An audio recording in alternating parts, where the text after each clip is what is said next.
Welcome back to another Conductor Sunday live stream. I know it's not Sunday, but it's the next closest thing. It's Monday. And I'm joined by two fantastic guests that we've had on the show many times before. George, the Disney Italiano from Hollow Gelato with his spicy Italian opinions about the parks. I absolutely love it. And the world famous Tommy Toon World with his world famous food reviews. Go check them out on YouTube because they're absolutely fire, must see before you head to the parks. But George, I'm going to start with you. Where can everyone find you on social media?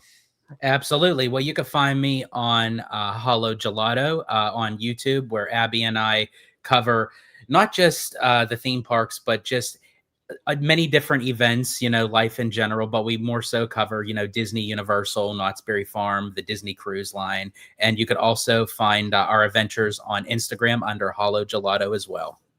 Absolutely. Always great to have you, George.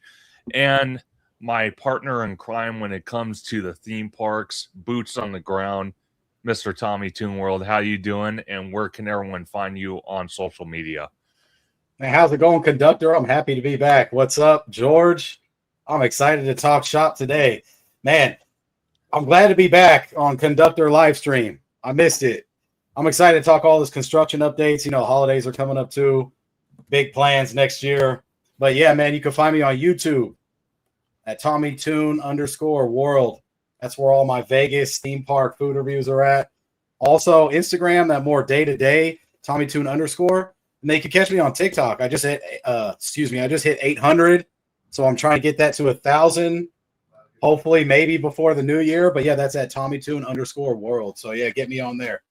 Absolutely. And again, Tommy Toon World with the world's famous reviews, and Hollow Gelato with his very unique out of theater reaction videos. It's a must see if you want to go check out a movie in the theater.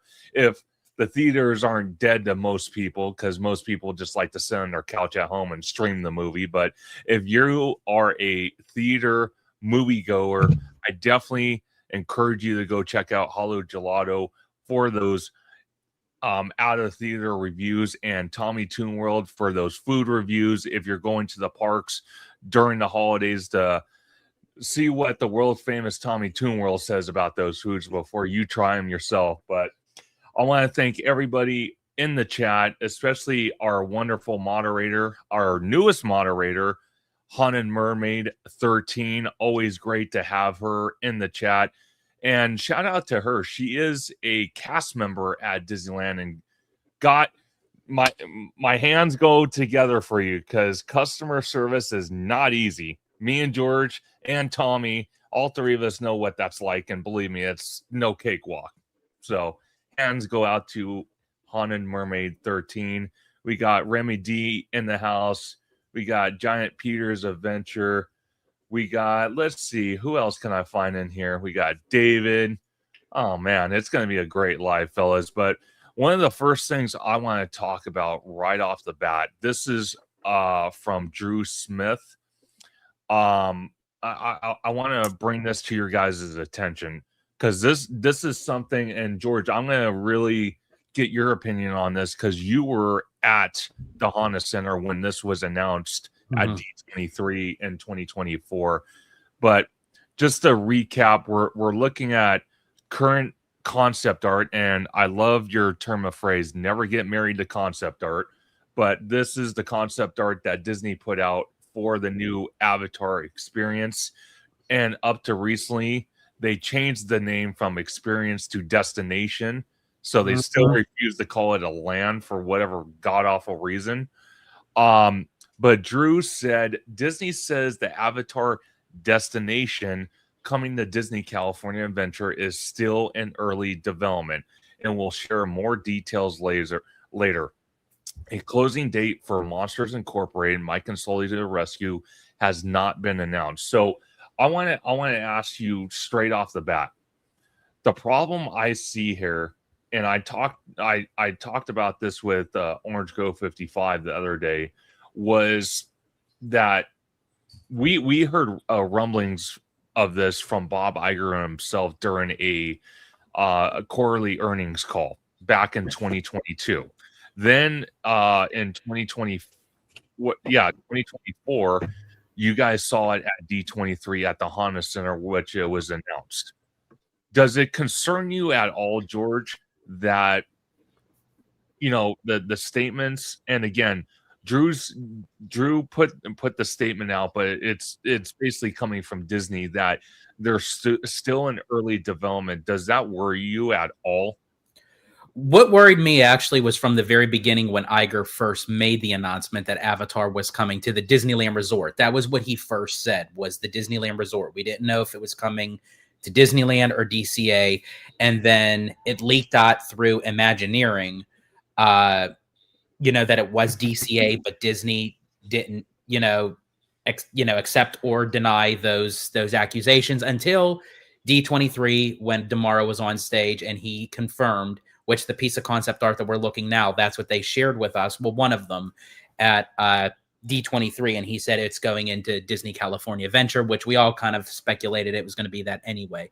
But in any case, going back from the very beginning when Iger first made the announcement, and I believe it was during a shareholders meeting, this was at the time that Iger was first stepping back into the role of CEO after, Disney fired Chapek and what have you. Fans and shareholders and everybody was up in arms about the direction that the company was going. People were not happy. So when Iger first stepped back in, what does he have to do? He has to get people back in his good graces. And what's a better way to do that for the shareholders? Oh, yeah, by the way, we're bringing Avatar to the Disneyland Resort. No finer details than that. It was very vague. It was very short, very brief. It was closer to the end of the call. And I have a funny, sneaky suspicion that after that call was over, Iger then turned to Damaro and said, okay, you got to get the team together. We got to come up with Avatar, because I have a feeling that was never the intention of putting Avatar in DCA. It was never planned. It was just a kind of a spur of the moment thing that Iger had to do to get the shareholders, to get the fans, to get everyone back, kind of saying, okay, Disney's, going to fix their mistakes. They're going to, redo everything. So that's why I feel like even to this point, it has been so very vague that we have not gotten no information.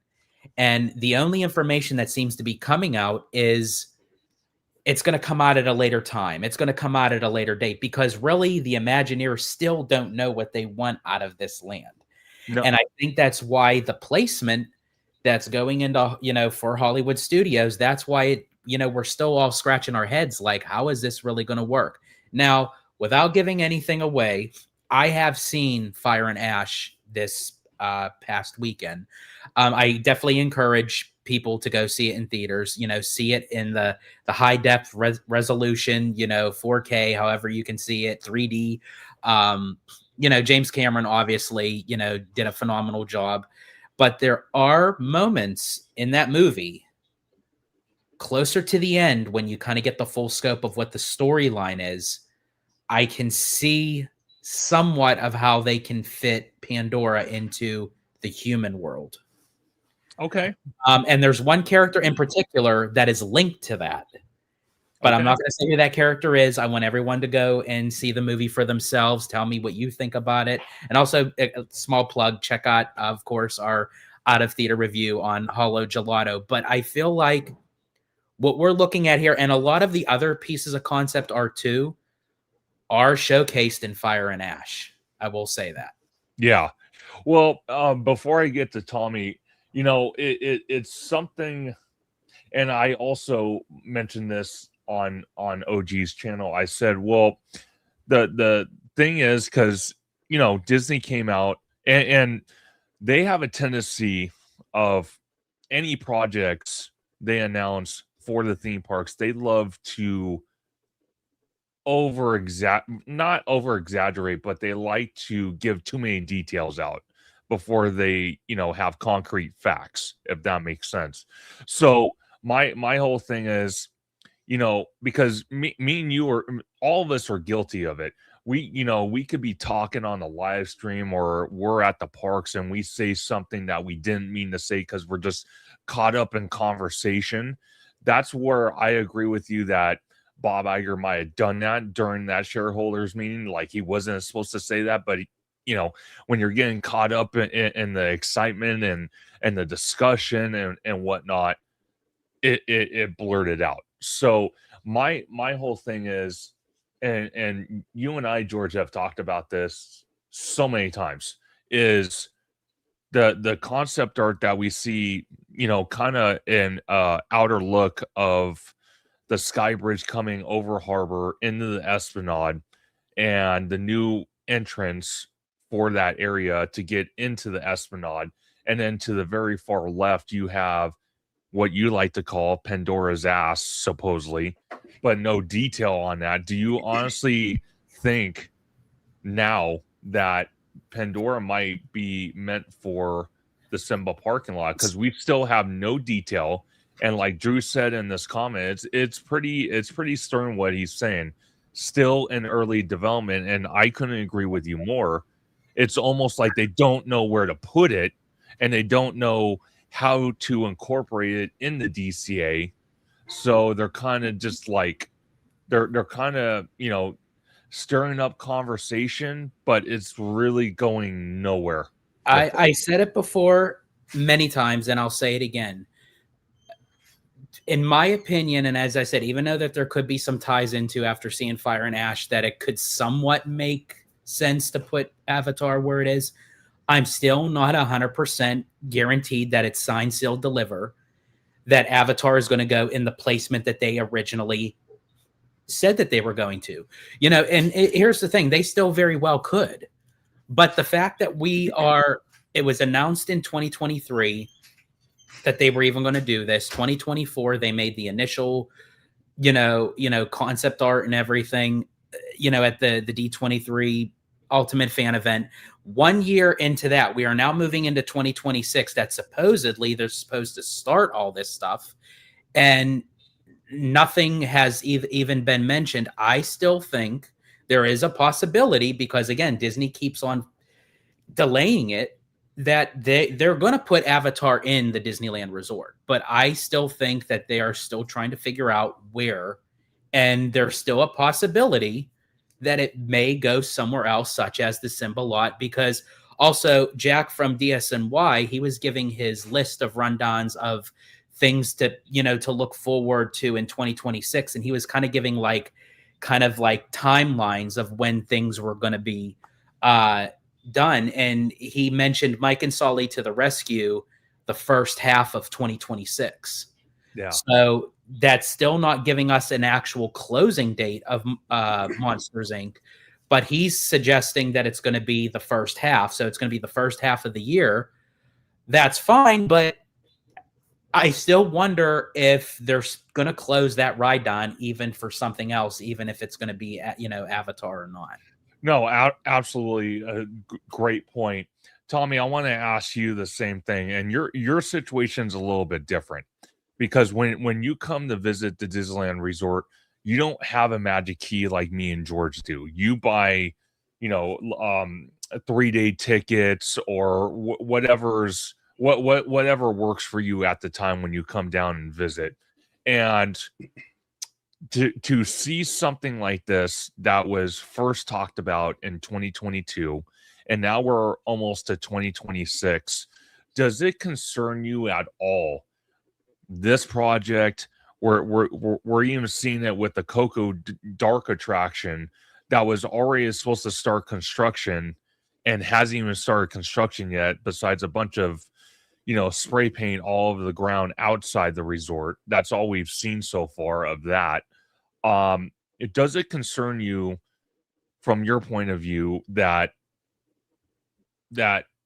prices keep going up? Disney has really nothing to show for those price increases. You know, as a consumer like yourself that buys the tickets and doesn't have a magic key, are you more willing to make more frequent trips? Just to say you weren't a content creator, you're just, you know, an average Joe coming to hang out with friends.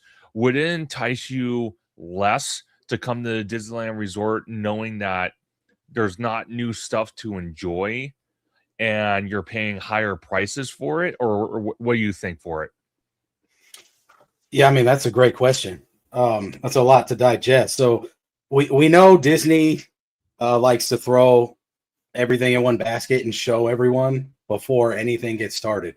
And I get it, these shareholder meetings and these D23s, they need stuff to do. But when we pile up all this stuff like Avengers Campus and this and that and Coco and this and, Avatar, I mean, they just broke ground on the Avengers expansion this year. You know what I mean? Everything takes a while. We've been waiting on that Thanos e-ticket. So the thing with Avatar, right, is I'm a fan of Avatar, but I said this before on someone else's channel, maybe OG's, that a lot of people aren't getting Avatar tattoos. You know what I mean? People are getting Marvel tattoos. So now we're 3 movies in. Yeah, we're 3 movies into Avatar. Yeah. And now, is it Drew the Disney dude? Shout out Drew. Thank you for posting on this. He reflected that it's an early development. So does early development mean that they even have the whole dark ride structured out? Like, it means they absolutely have nothing. For me, so every time that they say early development, not even just for this, it means like they're still in the blue sky phase. That's right interpretation. Right. So, and that's concerning to me. That is concerning because, like, to me, it's like, so for instance, Avatar 3's out. Avatar 4, if James Cameron does it, won't be out for 4 years. Yeah. Are they trying to line this up with the Avatar 4 release? And then did this information drop from Drew the Disney dude because he found out, or did it really officially drop? Because why would they release this information around the release date of the movie?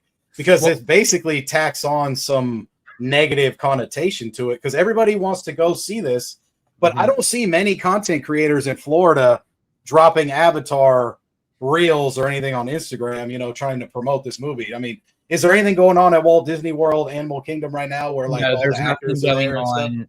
No, there's nothing going on like to actually like promote the movie. Right.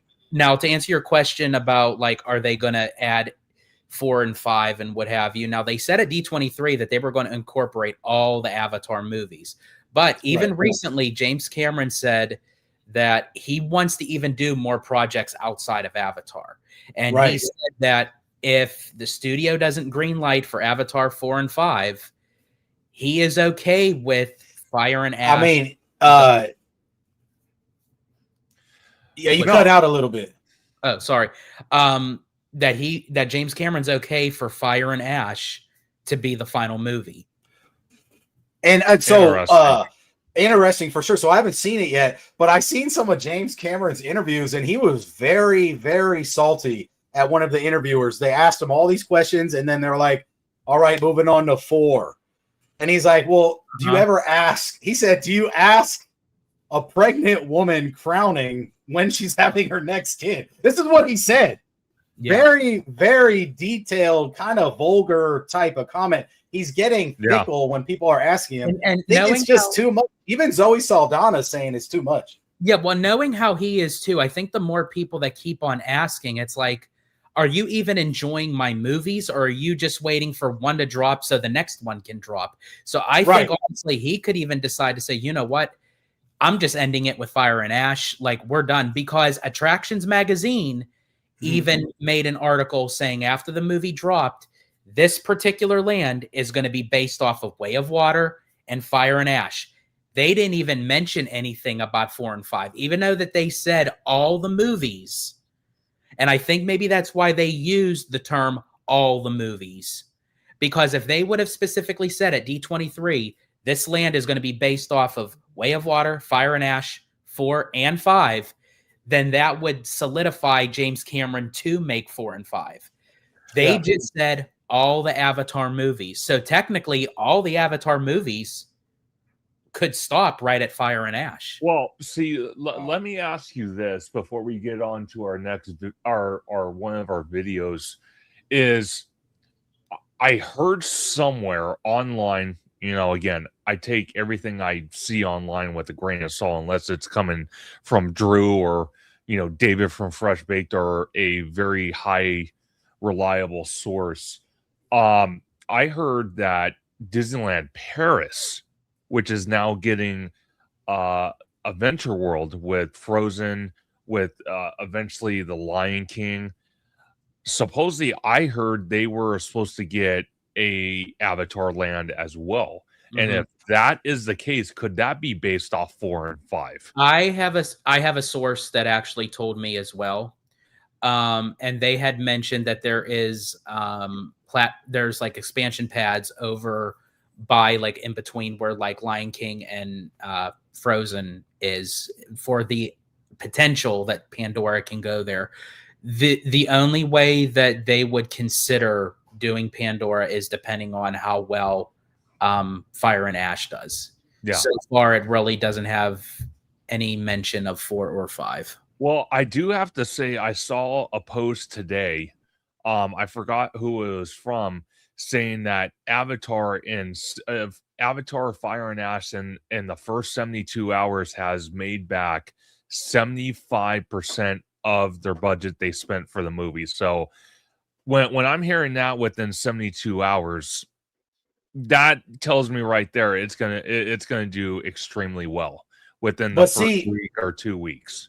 I'm with you on that, Conductor. But see, the weird thing is Avatar has global fans. It's not so part of our nation. I mean, there's numbers, you could look up the numbers, but it's a lot of the worldly viewers. And also, if James Cameron moves on and we don't get 4 and 5, and Disneyland Paris and Disneyland and Anaheim are trying to do this, are people even going to care when this opens? I mean, Marvel, we got Thanos. People could wait for Thanos because Marvel's always going to be there. But people want this dead franchise if there's no content coming out. Well, 4 even years from now, bro. I mean, even look at Marvel in a way. I even think people now, again, are people actually going to flock to this land when this stuff opens? Yes, because it's brand new. It's like that shiny new toy.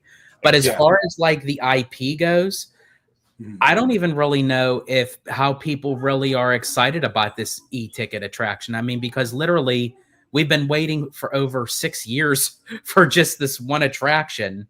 And again, they don't even really know what they were going to do with it. They had one concept art piece, then it went from that to something else. The ride vehicle keeps on changing, and the storyline keeps on changing. And I feel like this is the direction that even with Avatar is going forward with, because Cameron did say that if 4 and 5 does happen, they're going to be kind of separate storylines. As far as like the saga of the Sollies, I don't know. I feel like that's pretty much, even though that the characters are going to be in it,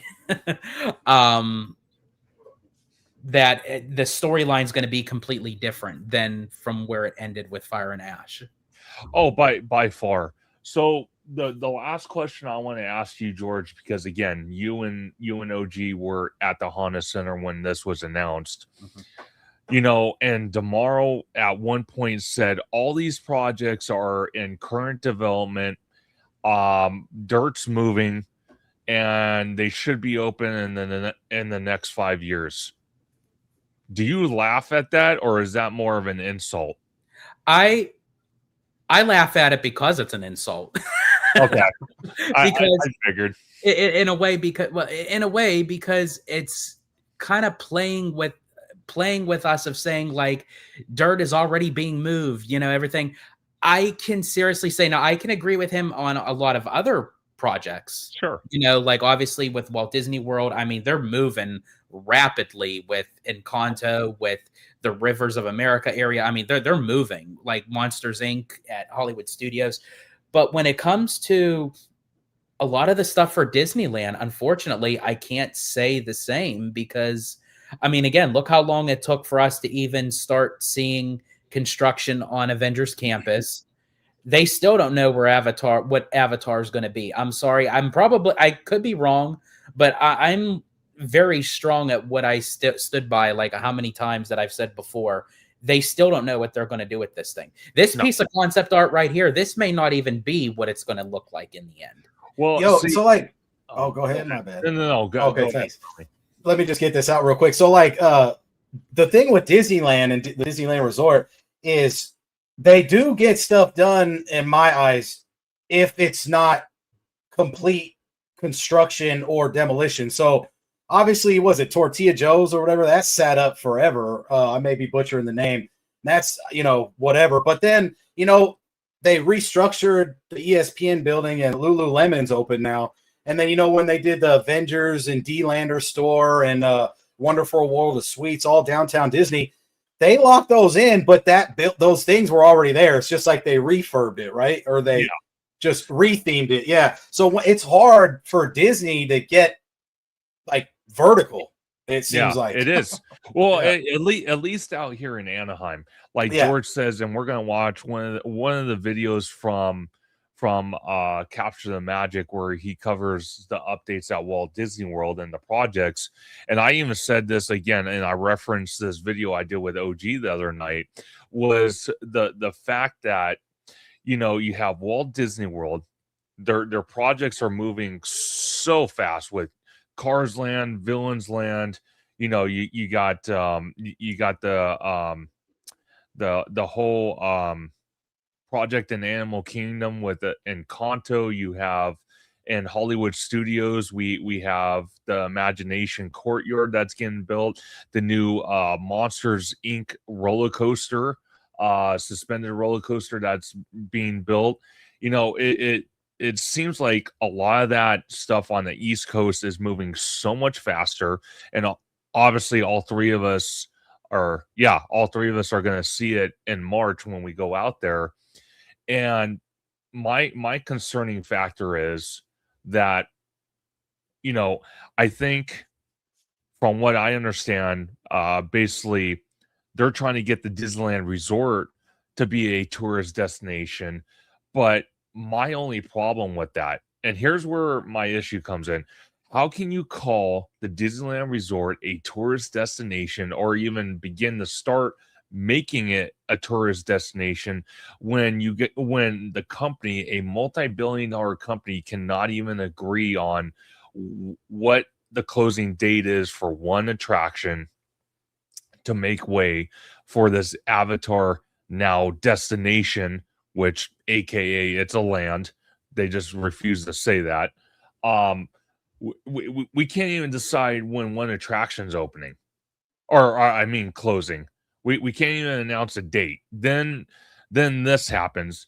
Meanwhile, at Walt Disney World, hell, the Encanto attraction, and again, we'll watch that video. There's already walls going up for that attraction. They're moving so much faster. And I don't know why the Disneyland Resort kind of likes to drag their feet. It drives me nuts, because then 50 miles away, you got Universal Studios Hollywood, who's been building a massive, intimate roller coaster on the side of a hill that literally, not even 50 yards away, you got actual active production for Hollywood happening. And yet they could build a roller coaster. They're updating their security with 3 new security hubs. We're seeing a refresh come to City Walk. Then there's other projects going to be happening, new experiences for the studio tour, theme park expansion. It's just like, how can you have your competitor doing all this on a movie lot, but yet you guys are not on a movie lot, and you've been around since 1955. And we can't even announce a closing date for one attraction. I'll tell you why. Because Disney knows they have loyalists.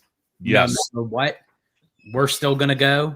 We're still going to pay for it. So Disney's like, we don't have to really, justify why people, we can raise the money, or raise the prices, tenfold. And it's like, well, they'll still come. Universal, I feel like, is still part of that game, but they have something to prove. Like they need to do stuff to get people into their good graces.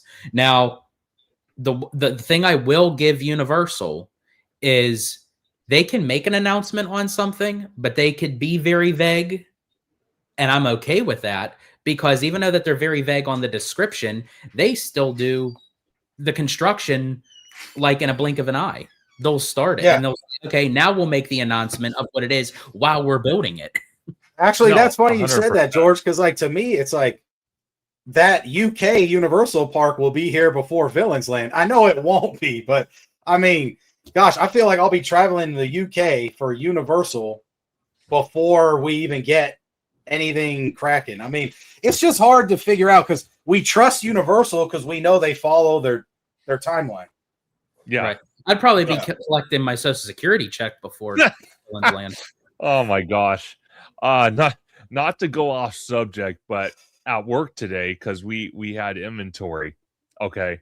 I'm not gonna say this person's name, but they run a certain department in the warehouse, and they had to do inventory in the freezer where I was driving a forklift. And I kid you not, I was telling my coworker, because if anyone's been in the Costco, you guys have seen it. They're hard to miss. You got the freezers.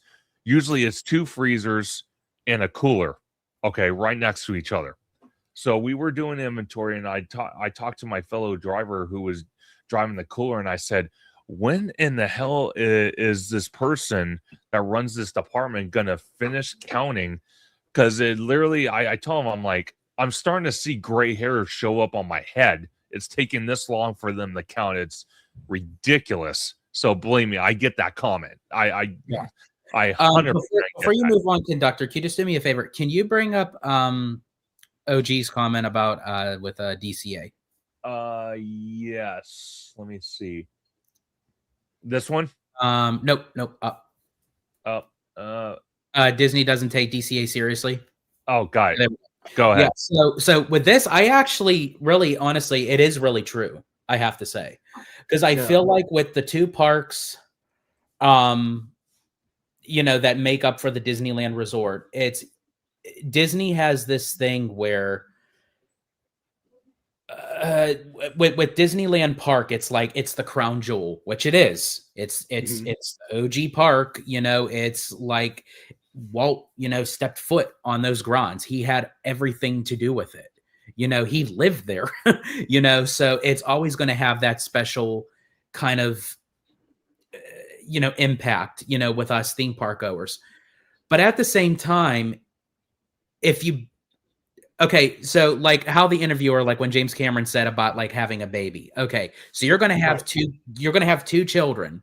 You're going to have your firstborn, which was like, you know, you coddle it, you know, you make sure to keep it safe. And then you have the second one, and it's like, oh, well, we don't really care about, you could go do whatever you want. You know, we're not going to like put the time, effort, TLC into the second one. Then it's like, then why did you have a second child? So it's in the same way of why did Disney build DCA if they're going to mishandle it from the get? Because they did even from DCA 1.0. Like what even why can I not remember his name? He worked very close with Walt. I forget his name. I'm blanking right now, but he even said after he saw DCA when it opened, and I think one of the news stations asked him, so what do you think of it? And he said, honestly, I preferred it as the parking lot. No, 100%. And Haunted Mermaid 13 had an interesting comment. She says, when I was told walk in DCA before it opened as a first-time cast member, and they mentioned it was called Plan B, I didn't think of it until now. Plan B. Great. Yeah, that is so great. Well, I love that comment. Well, then you know what? We just unlocked the secret. Exactly. And it wasn't even that hard. All it started with was with one letter, B. Unbelievable. So I'm going to play the first of 3 videos. At any point when I'm playing this, if you want me to pause it, just let me know. We could talk and go from there. So you just let me know. Okay. Just a day after we called the beginning, it has begun. Walls up in downtown Disney in front of the ticket booths and Earl of Sandwich. Let's also check in on those trees and the future Coco site where we're hearing rumors where that's also about to get underway. This is the latest in construction news around the Disneyland Resort. This is Fresh Baked. Now, let's get out to Catella Avenue. Taking my now customary walk down Catella Avenue towards Disneyland Drive, just checking in on a few things. It looks like that tree trimming that was happening here on the perimeter next to Catella is over, complete, no trucks outside, no fallen trees, no leaves anywhere. So that appears to be done. Unrelated to what's happening at the corner of Catella and Disneyland Way, which we are arriving to now at this point. And we're just looking to see if anything has started, if any trees are coming down, if any changes in the ribbons, etc. There's a look through the gate. That building on the other side of that gate, that's the portable building that we're looking for them to be moving in the near future. We'll see that again from the Pixar Pal Around. And we'll take a walk through here and check out all these trees. I heard somebody say that these trees are worth thousands of dollars each. I just find that incredibly hard to believe. But yeah, man, these are very expensive apparently.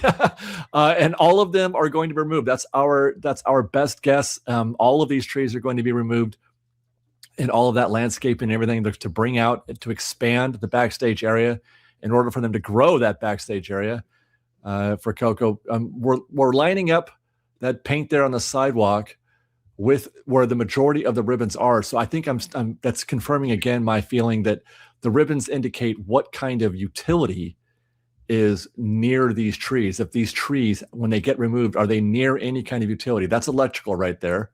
That paint on the ground. And the green would be sewage typically. But we got a large array of trees here. These are marked green. And then back against the fence are marked red. There's also some green ones back there as well. And then some that are not marked at all. Those I would believe to be not near any kind of utility. But as we keep making this walk, we're going to be doing this walk every week until something happens or until they stop us. Because at some point I have to believe that we're not going to be able to do this, and we'll have to watch it from across the street perhaps. This credit card has an interest rate that's really, really low. I love it. How low? This low. The credit card that's in on the other side of Disneyland Drive instead of getting right next to them, because if they're going to take all this stuff out, they're going to put fences up, etc. And they're actually going to probably close this path, I think, for a little while. I don't know permanently, but for a little while at least, for however long it takes them to, get this thing started. We're progressing toward the half of the hidden Mickey that you can see from above. If you look at it from Google Maps, we're not there yet, but I'm just checking all these various locations to see what we can see. So in all reality, there's really there's like no movement. It's just a lot of spray paint, a lot of flags on trees, at least on this part. So that's when I go to you, George, and like I said earlier, when Damaro got on stage, whether he had a choice or not, and basically was forced to say, oh, all these projects are going to be done, including the ones at DCA in 5 years. Am I missing something? Or see, I believe, and correct me if I'm wrong, OG and I did a video way back. And I don't know it might have been a video or it might have been a live, where we were trying to actually reconfirm how Damaro said it. Because he has this charm about him that he can grab our attention, and he could sneak little words in there and then we miss it. So we were trying to figure out if Damaro actually said it would be all done by 5 years, or it would take 5 years for all these projects to at least get started. Sure. So we kind of went back. We went through some videos of other people that were recording live at the event and what have you, and we were kind of going through the whole 3 hours worth of that presentation, but there was nothing that really confirmed nor denied that it said it would all be done in 5 years. He mentioned 5 years, but I don't know if it was actually going to be all completed. So technically, they can start Avatar on that last 5th year, but Damaro can turn around and say, you know what? I said within the 5 years. So it's starting in 5 years, but it may not be done for another 6 years. Yeah. So we may not see Avatar for another decade, like actually physically see it. Now, again, is that what it's going to be?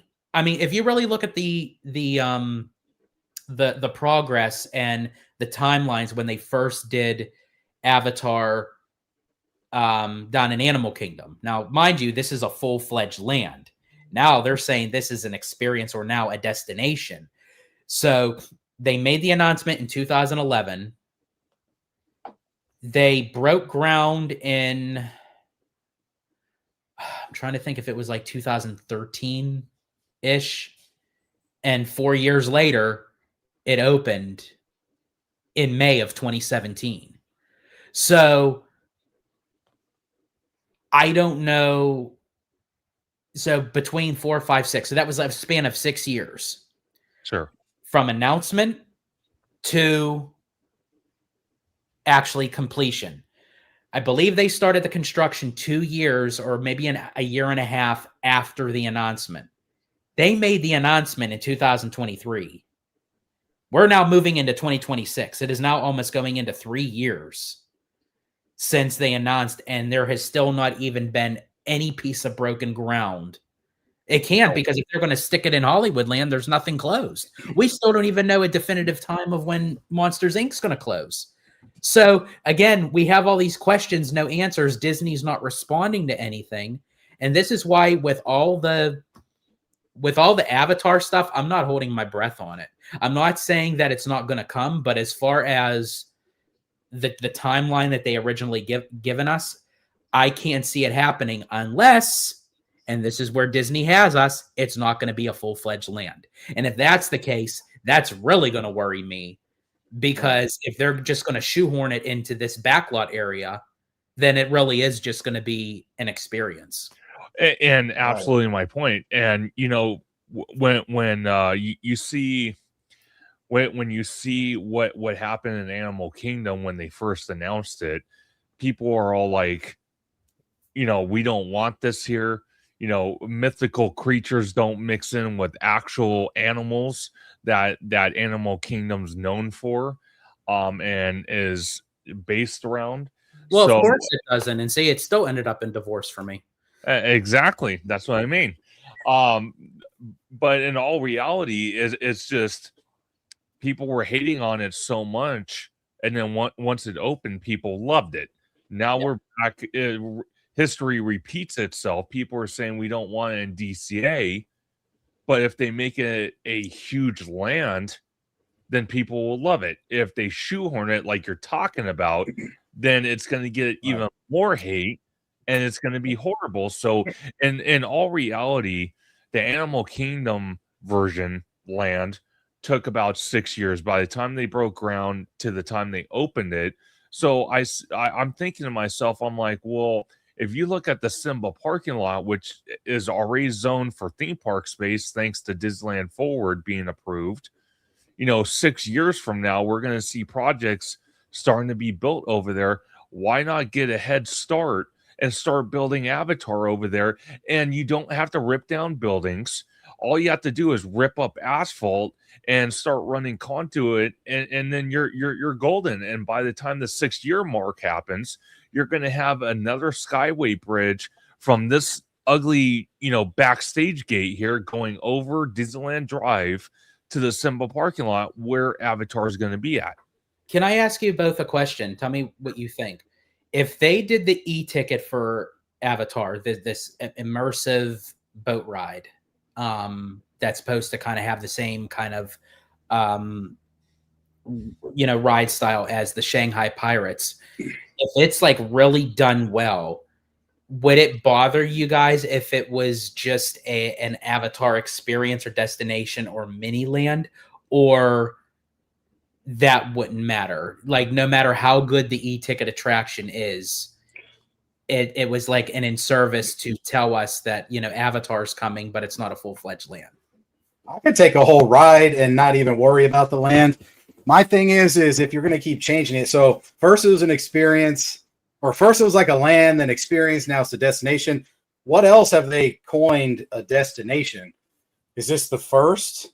I don't really need an Avatar land in DCA. I think I've said this before, but I want the ride. I'll take the ride, because the thing is Avatar is so unique.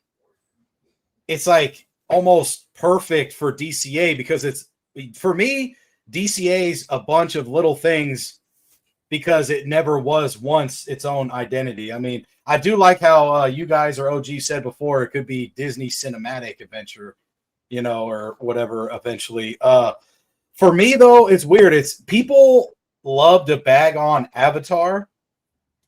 So that's why I feel like a lot of people are coming over to bag on the Avatar land as well. Like, there's just Avatar haters out there, which is all right. I mean, there's people that, you know, just don't like certain things. But to answer George's question, to me, I don't really need a full land in DCA. I mean, I know everybody wants that area to be Zootopia too, but I feel like once Disney drops a movie and it hits, people are like, oh, we could put that here. Like Lilo and Stitch is here. People are like, put that here, put that there. You know what I mean? I mean, like Fantastic Four, put that here, put that there. It's just Disney can never catch up to their movie releases, because once they drop info, that's why they should not really go by what box office is doing for their IP. If an IP, but Universal is. Yeah, if an IP fits and it works, just use it because it fits well. If you make a great land or a great attraction, people don't care how much money it made at the box office. A lot of these theme park goers go on these rides that what made Avatar at Animal Kingdom so unique was the attractions and the land that Disney had built. Majority of those people that were there opening day, I can guarantee you haven't even seen the movie. There's people who probably still haven't seen not one Avatar movie that goes through that land. They don't need to worry about the box office and what have you. And honestly, and Tommy, you had mentioned about Zootopia. Jared Bush already hinted. He already started the sketches for Zootopia 3. Wow. And so, and he said that's the only thing you guys are going to get right now. It's like kind of like an early Christmas gift that he's working on the sketches right now for Zootopia 3. So, I mean, it's very interesting, you know. But yeah, Conductor, what do you think of that? Like, because you were just mentioning about like it being like, you know, from like an experience destination. They never called it a land. I don't think it's going to be a land, because they would have said a land. So the fact that they went from experience and destination, it's almost like Disney kind of telling us without telling us, without really saying, sorry guys, it's not a land. Are you okay with just a full-fledged like big e-ticket attraction and it just be a destination? No. I personally, for me, I am not okay with that, because knowing what the potential is of the original version in Animal Kingdom, and the added benefit of us having a land is one thing that Animal Kingdom struggles most of the year, if not almost. I just to throw a guesstimate, 360 out of 365 days a year is not having the land enjoyed at night, where the bioluminescent lights come on, and it's a total different experience in that land at night compared to during the day, because that land is restricted by Animal Kingdom's policy because of the live animals that live in that park. So in all reality, I want it to be a land. The fact that it's a billion-dollar franchise, the first movie did very well. The second movie seems to be doing pretty well right off the gate. You know, possibly the third movie will do very well. I think it would be more of an insult to build one attraction and maybe a couple little quick service locations to kind of like what they're doing with Coco behind the Incredicoaster. I think it would be more of an insult to do it that way than build a land and have the same setup with the bioluminescent lights to come on at night. And I think people would absolutely love that. And that could be a great selling point for DCA, because DCA, we can all agree at this point, even other people I've talked to, DCA is like the stepchild of Disneyland. And even Walt Disney World, DCA is just like kind of out there in nowhere land. It's just, you know, it's gone better since the early 2000s when it opened, but it still struggles with attractions. It still struggles with many different areas. So I think having a full-fledged Avatar land would be crucial if they're going to build it at all. Because, like I said, I personally, for me, and I'm going to stick by this point, I think it should go into the Simba parking lot. They can already start construction very, very, very early 2026. And you can leave the Hollywood backlot and turn it into Zootopia. Because if you think about it, the first movie, did the first movie do over $1 billion? George? Yeah, Avatar went over $1 billion. No. Zootopia. Oh, I'm sorry. Zootopia did go over. Yeah. Okay. Zootopia 1 and 2 went over $1 billion. Okay. So Zootopia 1 and 2 went over $1 billion, and it kind of takes place in that metropolitan type IP of that franchise, at least the first one, a little bit of the second one. So the Hollywood backlot would be perfect. They wouldn't have to mess around with the monorail, and they would still have to do massive construction, but I think people would feel more comfortable having that in the Hollywood backlot than Avatar. The other reason why I bring that up is because when you walk down Hollywood Boulevard, imagine the deconstruction they're going to have to do to fit Avatar in the Hollywood backlot compared to putting a Zootopia land in there where they wouldn't have to touch the Hollywood Boulevard. And on top of that, it kind of ties into Zootopia.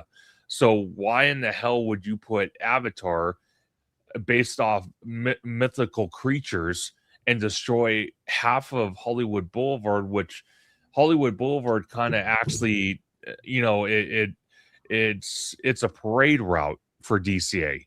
So if you tear half of it up to fit Avatar, that's a problem. So I rather them put it in the Simba parking lot and leave Zootopia for the Hollywood backlot if that's what they want to do. And I'm okay with that, because again, they can start with Avatar literally in January or February, building it in the Simba parking lot. We're already seeing activity happen in the Toy Story parking lot. People are reporting that half of the parking lot is closed off. It's walled off. So if they could do that to Toy Story, why can't they do that to the Simba parking lot? That's my that's well said. Well said, Conductor. And honestly, I think that the two big announcements that was made at D23 that, you know, no one really was knowing how it was going to go was obviously Avatar, you know, because, you know, we knew Avatar was coming, but it had to be confirmed into DCA. And then, of course, the Coco boat ride, because we all thought Sean. God,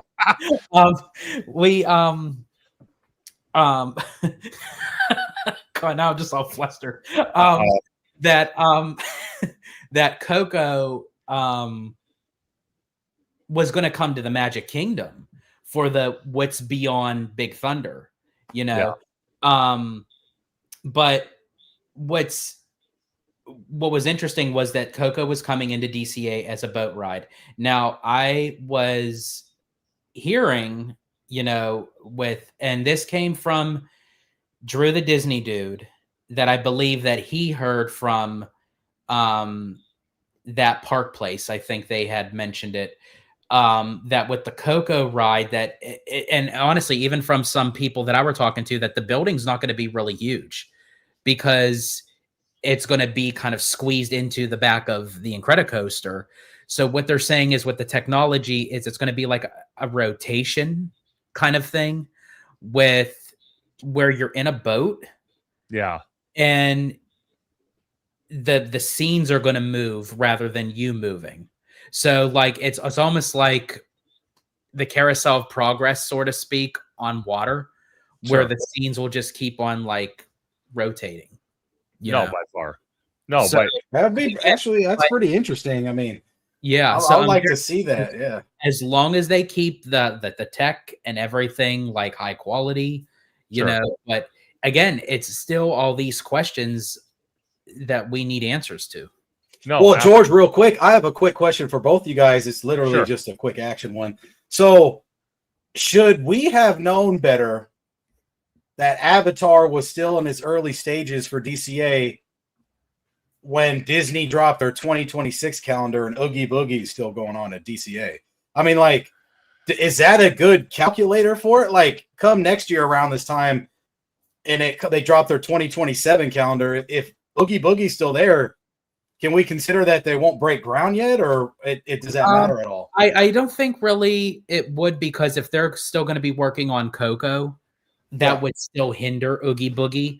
I'm still very curious of what the all the finer details are going to be with Oogie Boogie, because are we still going to get a parade? Are they going to reroute the parade? Is it going to be something in a different format, or is it even still going to be in DCA? Just because they say Oogie Boogie, sure. I mean, they could possibly move Oogie Boogie temporarily over to Disneyland. They could. Okay. I'll take it. So again, it can kind of go either way. But from what it's looking at as far as Avatar's point of view, not so much of Coco, I mean, it is another, you know, like tally mark of saying, you know, it is going to be delayed. Yeah. And two comments, one from Orange Grove's 55 and 7H John. Orange Grove 55 says, changing course to Zootopia now is just too reactive. Disney needs to stand by announcements and follow through. What if they start planning Zootopia and the next IP does better? That's what I mean about trying to jump the gun, bro. Like, right. See, I do agree with that. I do agree with that, because if Disney does change course very fast, then it makes them look incompetent. Then it's like every announcement that Disney makes, we're going to be looking at as the consumer and say, oh, well, they're making the announcement, but chances are it's going to turn into something else. Exactly. You know? Right. And like you said, you can't base it on the IP, because Disney has all these lineups every year and only some hit. Like, for instance, we got Hoppers in March. We got Toy Story 5 in, you know, June. Not to keep this on the movie route, but, you know, Spider-Man, Avengers, Star Wars, Mandalorian, and Grogu. They have stuff set up for this, but don't change or transition or start thinking of different stuff just because that IP hits. Like the Moana live action, I mean, you know, we need Moana stuff. I know it's over on the East Coast, but maybe they'll put the Moana over in that new Saudi Arabian area, Abu Dhabi or whatever. It's just weird. Like, I like what OG's saying. Don't just go off of what the fans want movie wise, because the lands are different, like you said, George. So I feel it. See, I still think Zootopia should have gone into Hollywood Land. I will always say that. What Disney did wrong was they hurried up and they made the announcement that Avatar was going into Hollywood Land before they even know what the hell they were doing. So it's like, don't make the announcement if you still don't know, because once you solidify a location, we're going to take it to heart to say, okay, you told us Hollywood Land, so this is where it's going. Even though, you know, I still have my own personal thoughts on, you know, why they're putting it in Hollywood Land and not wait for the Simba lot. But that's why they should have at least said that if they were going to make something of an announcement about Avatar coming to the Disneyland Resort, if they would have said down the road, you know, as part of Disneyland Forward, like further down the road. But I feel like, too, this is also a James Cameron kind of thing, because it's, you know, so he's getting older. Yeah. And it's like you have to kind of will and deal with that as well, because even though, you know, Disney does own, you know, a lot of like the 20th century and the Fox properties, Avatar is still his baby. So, I mean, to get Avatar, you have to go through him. Absolutely. Well, it's something we're going to have to keep our eye on, and hopefully, you know, when D23 happens this next upcoming year in August, we get more clarification on location, what it's going to look like, the time frame.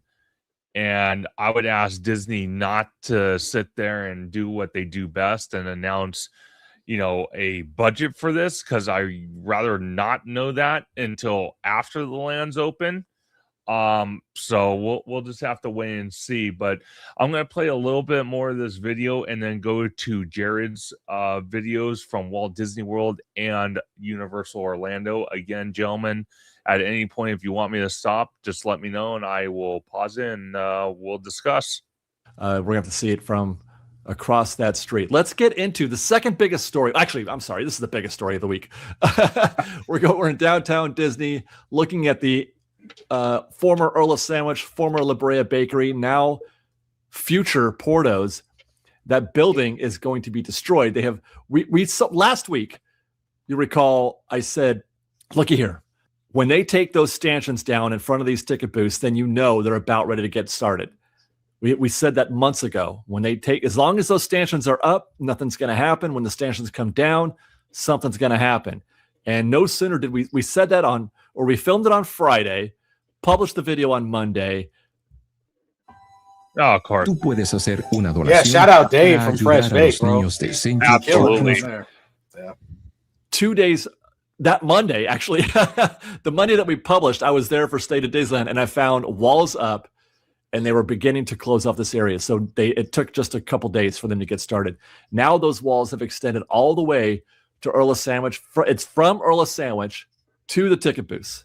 And that's covering a lot of space there. Just try to imagine, you guys, the reason why the walls are this big is because that's the entire space that's going to be consumed by this new Portos. Portos is going to be enormous. This thing is going to be humongously humongous. Right. I know George is eyeballing a spot in the patio for his what are those new videos you like to do? Cocktail convos. Cocktail convos, yeah. I know you're eyeing a spot, and then Tommy, I can see your spot happening somewhere on the I balcony can see on it. the second story or something. Who cares about Avatar and new rides, man? Give me more restaurants. Yeah, I Which know. actually, but it's really funny you say that, but it's really true. The Disneyland Resort needs more restaurants. I am like so sick and tired of going into 10 different locations. How many different ways can you make a burger? Like it's Galactic Grill burger, Hey. then this burger, then that Johnny one. Peter then this. says, "Give me Portos." Yeah, I want that Cuban sandwich ASAP. Giant Oh my Peter, what's gosh. up? Oh my gosh!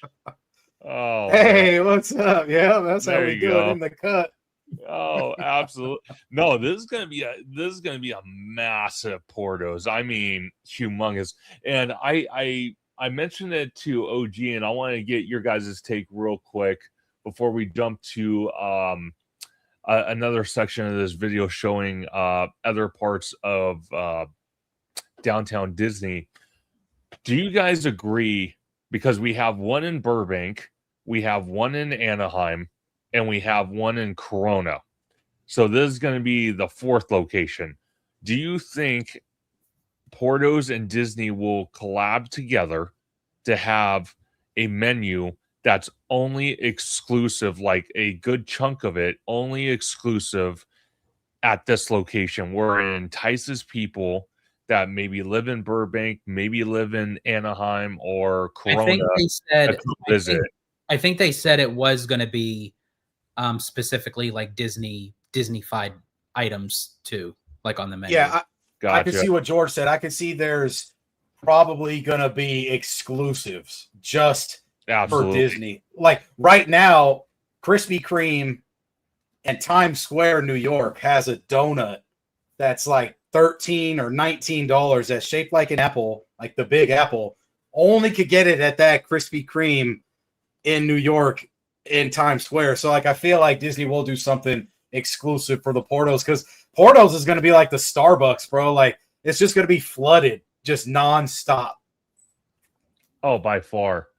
No, I really honestly hope so. You know what? Yeah, I hope so, quite frankly, because it needs to happen. I'm sorry, but if they're gonna have the exact same menu that any of the other 3 Portos locations has, it doesn't seem like it would entice people to go there. Because first, right off the bat, if you're not a Magic Key holder, boom, $40 off the bat to park. Then you have to go to this location and you're going to spend another probably minimum $50 to $100. So right there, you're already in the hole. Well, over $100. We don't know if they'll validate parking yet, right? Hopefully for that one. I would honestly hope they will validate. So I hope they do. But this is going to be a madhouse on opening day because not only are you going to get the traffic from people that were going to Disney anyway, but you're also just going to get those diehard Porto fans that are just going to be flooding in. And it's like, so I think Disney is already being smart and knowing like how big this facility has to be to accommodate all the people that are going to be coming for this. Okay, so Wizard says something, and shout out to Theme Park Wizard. He says, "Oh, they'll be there." LOL. 17.5 million people go to Disneyland every year. People are going to the park for the day. We'll be going to Portos. Trust me. So I'm going to say this. Wizard just initiated himself, and I'm going to initiate him, even though he can't speak for himself.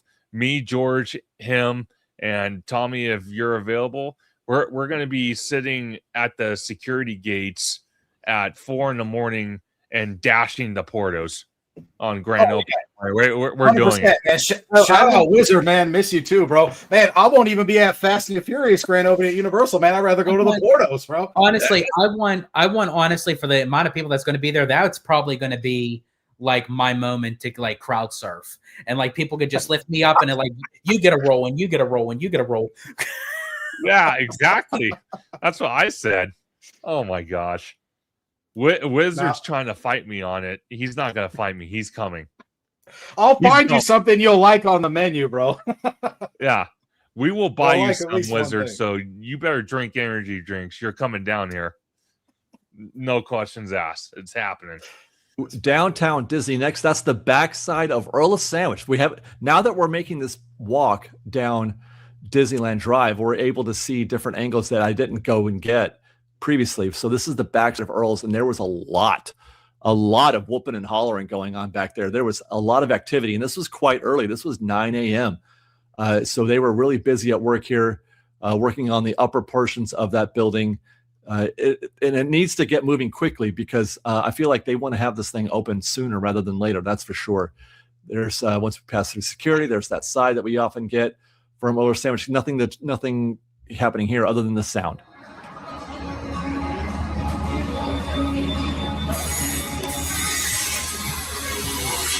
But no action. I couldn't really hear any action towards the front side of the site, nor could I see any, even shadows working on that front side. I think they're all working at the top. There's hey, look, it's officially now. Can we stop calling it the ESPN Zone? Can we call it the Lululemon building now? Is Lululemon going out of business? People keep saying that. I feel like that's an odd thing to happen, going out of business while opening a new location.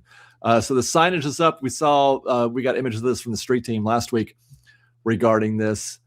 And just real quick, this video is about a week and a half, 2 weeks old. So Lululemon at the former ESPN Zone building is now open. So just for everybody watching. And it looks like now the sign is up. We can get video. And we also have this image from the street team.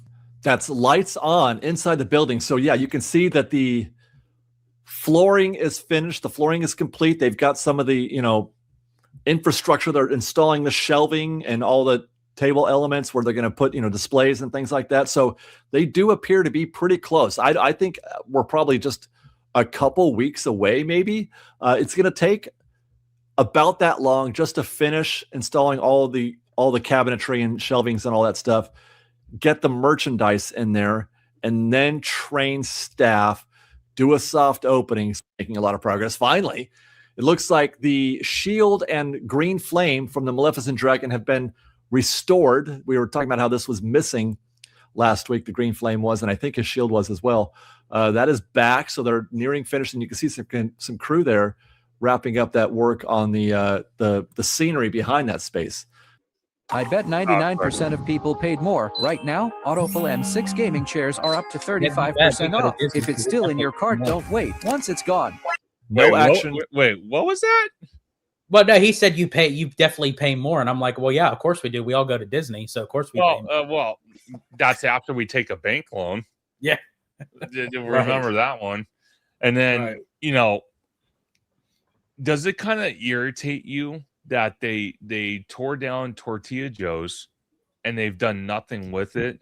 Don't you think they shouldn't have just left Tortilla Joe's and left it open until they were actually ready to tear it down and build? I would have thought, I mean, it's more business. I mean, it's still more profitability. I don't know.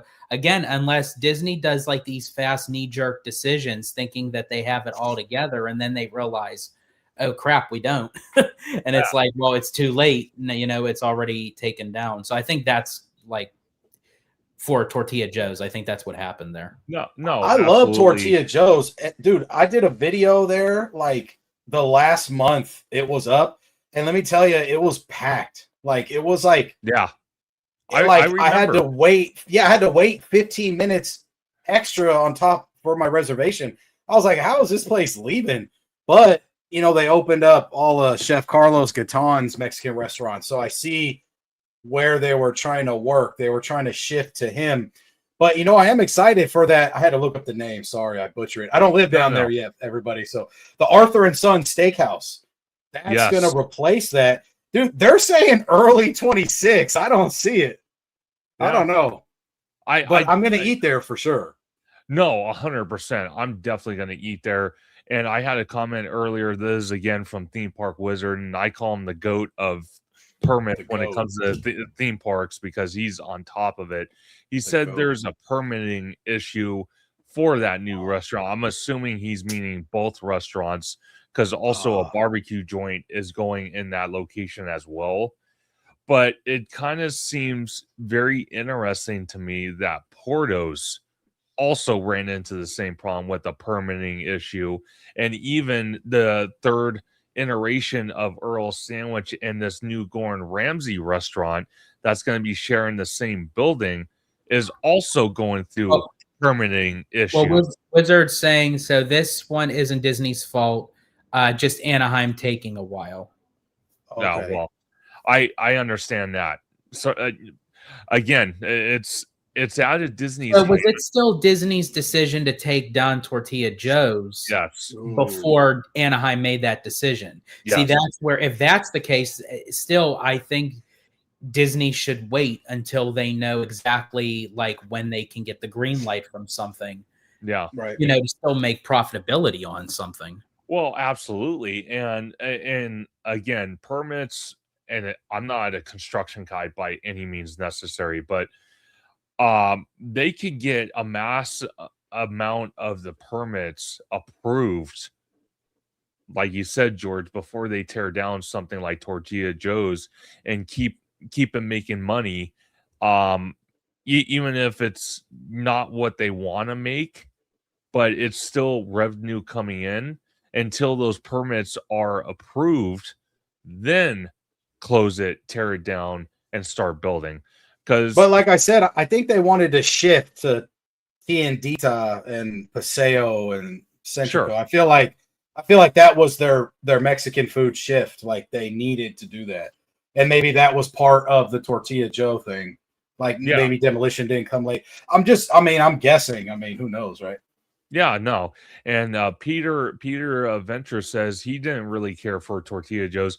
There were some menu items I didn't really care for either, but a mass majority of the food items were pretty decent, I had to say, by far. And Wizard says they gotta submit it one at a time, demo, then foundation, then new construction. again, that's why I'm not a construction guy. And then he also says, so the delay would have came no matter what.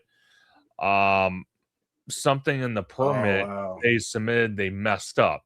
So again, that could have been Disney's fault. They didn't clarify, which he said they didn't clarify. So again, it's very unfortunate.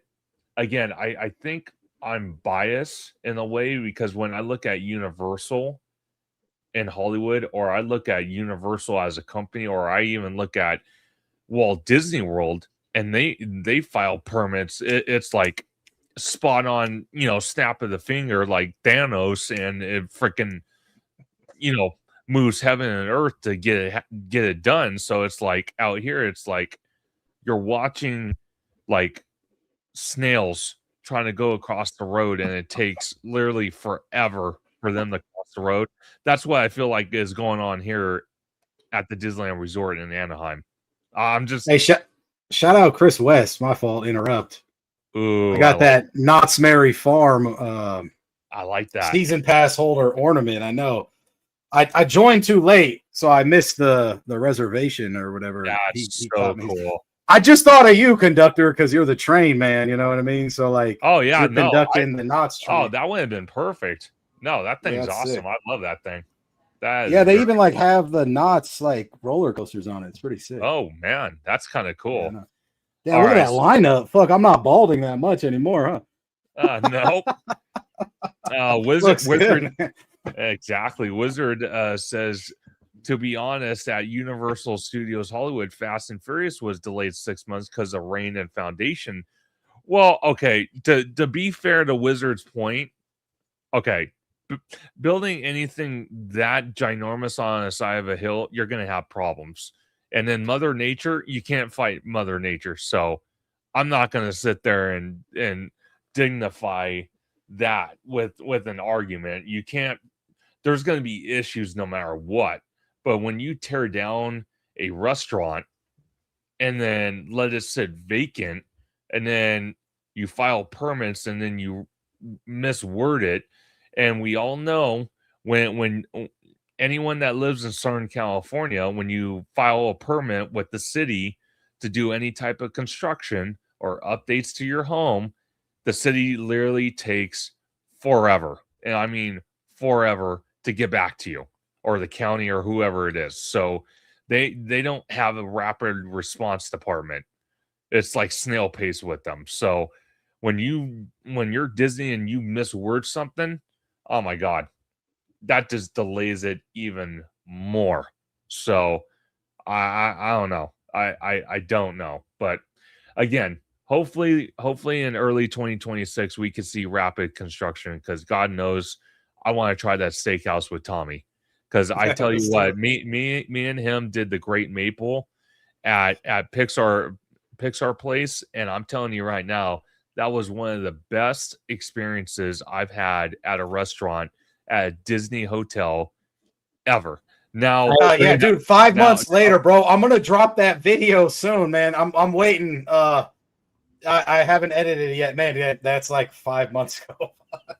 now the mention though, I have no idea what George has in tail for me and Tommy at Walt Disney World. So I can't say too much yet until I get back and we do about 150 videos, because that's how long it's going to take to cover all that.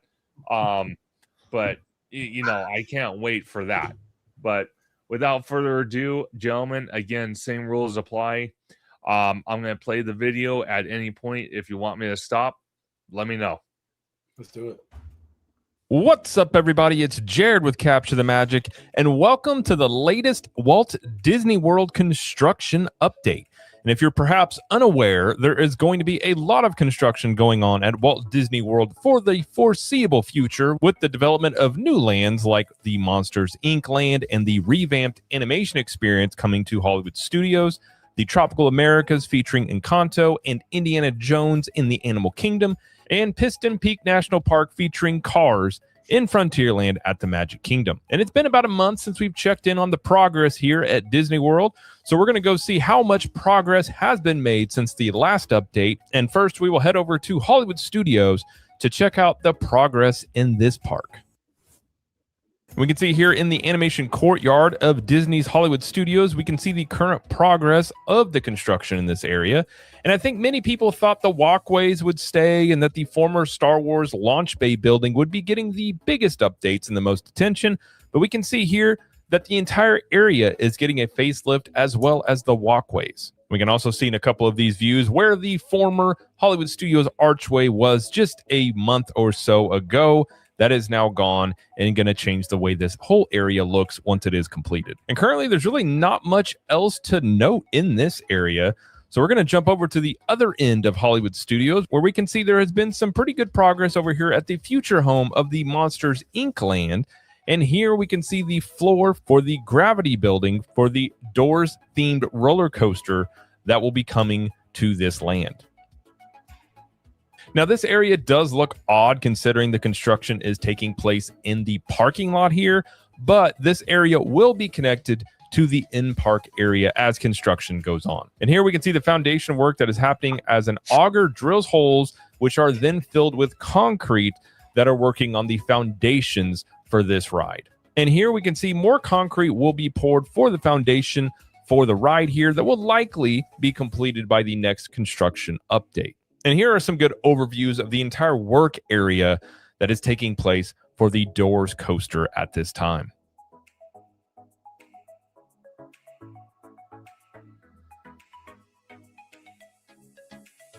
Now, over at the former Muppets Courtyard, which will again become Monstropolis, we can see the current status of what this area does look like. The walkways are all just now dirt, and we can see the Pizza Rizzo sign currently still stands. And here's a wider view of the entire work area.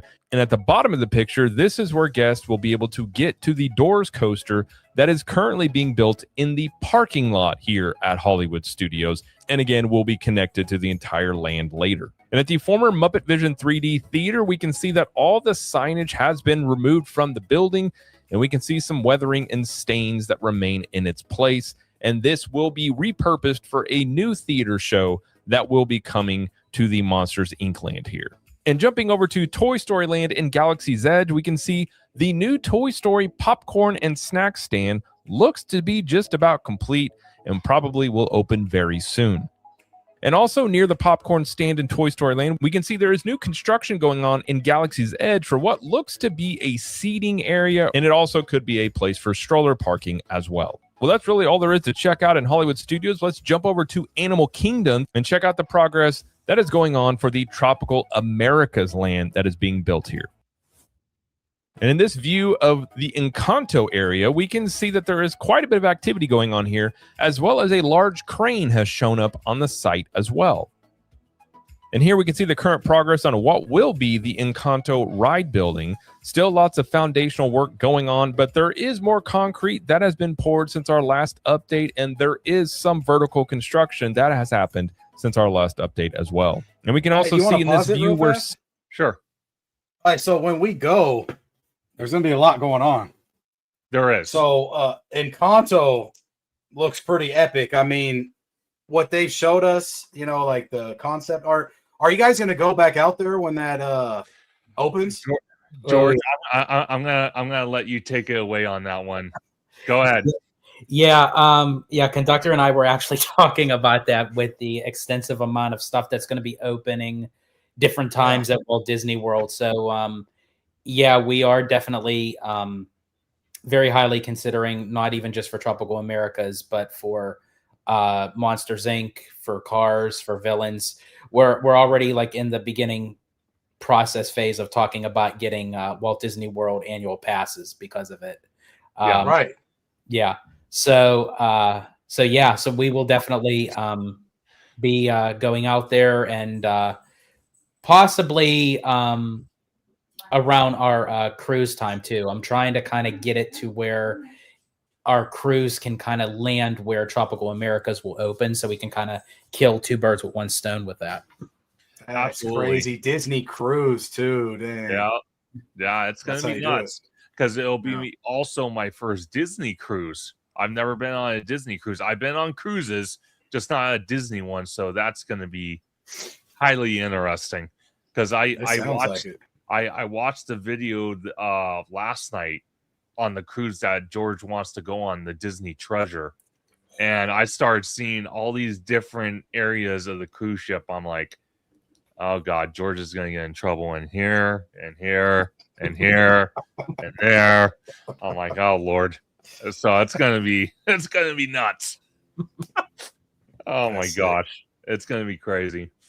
But yeah, just by the screenshot of this where I paused it, just so much happening just around the resort. That's what I'm talking about. Just Walt Disney World. Well, and this is even just currently now. When we go in March, things are even going to be even more progressed. And I actually spoke with a cast member from Walt Disney World, and she actually told me not even just Tropical Americas, not just Encanto, but all the projects that are going around the resort.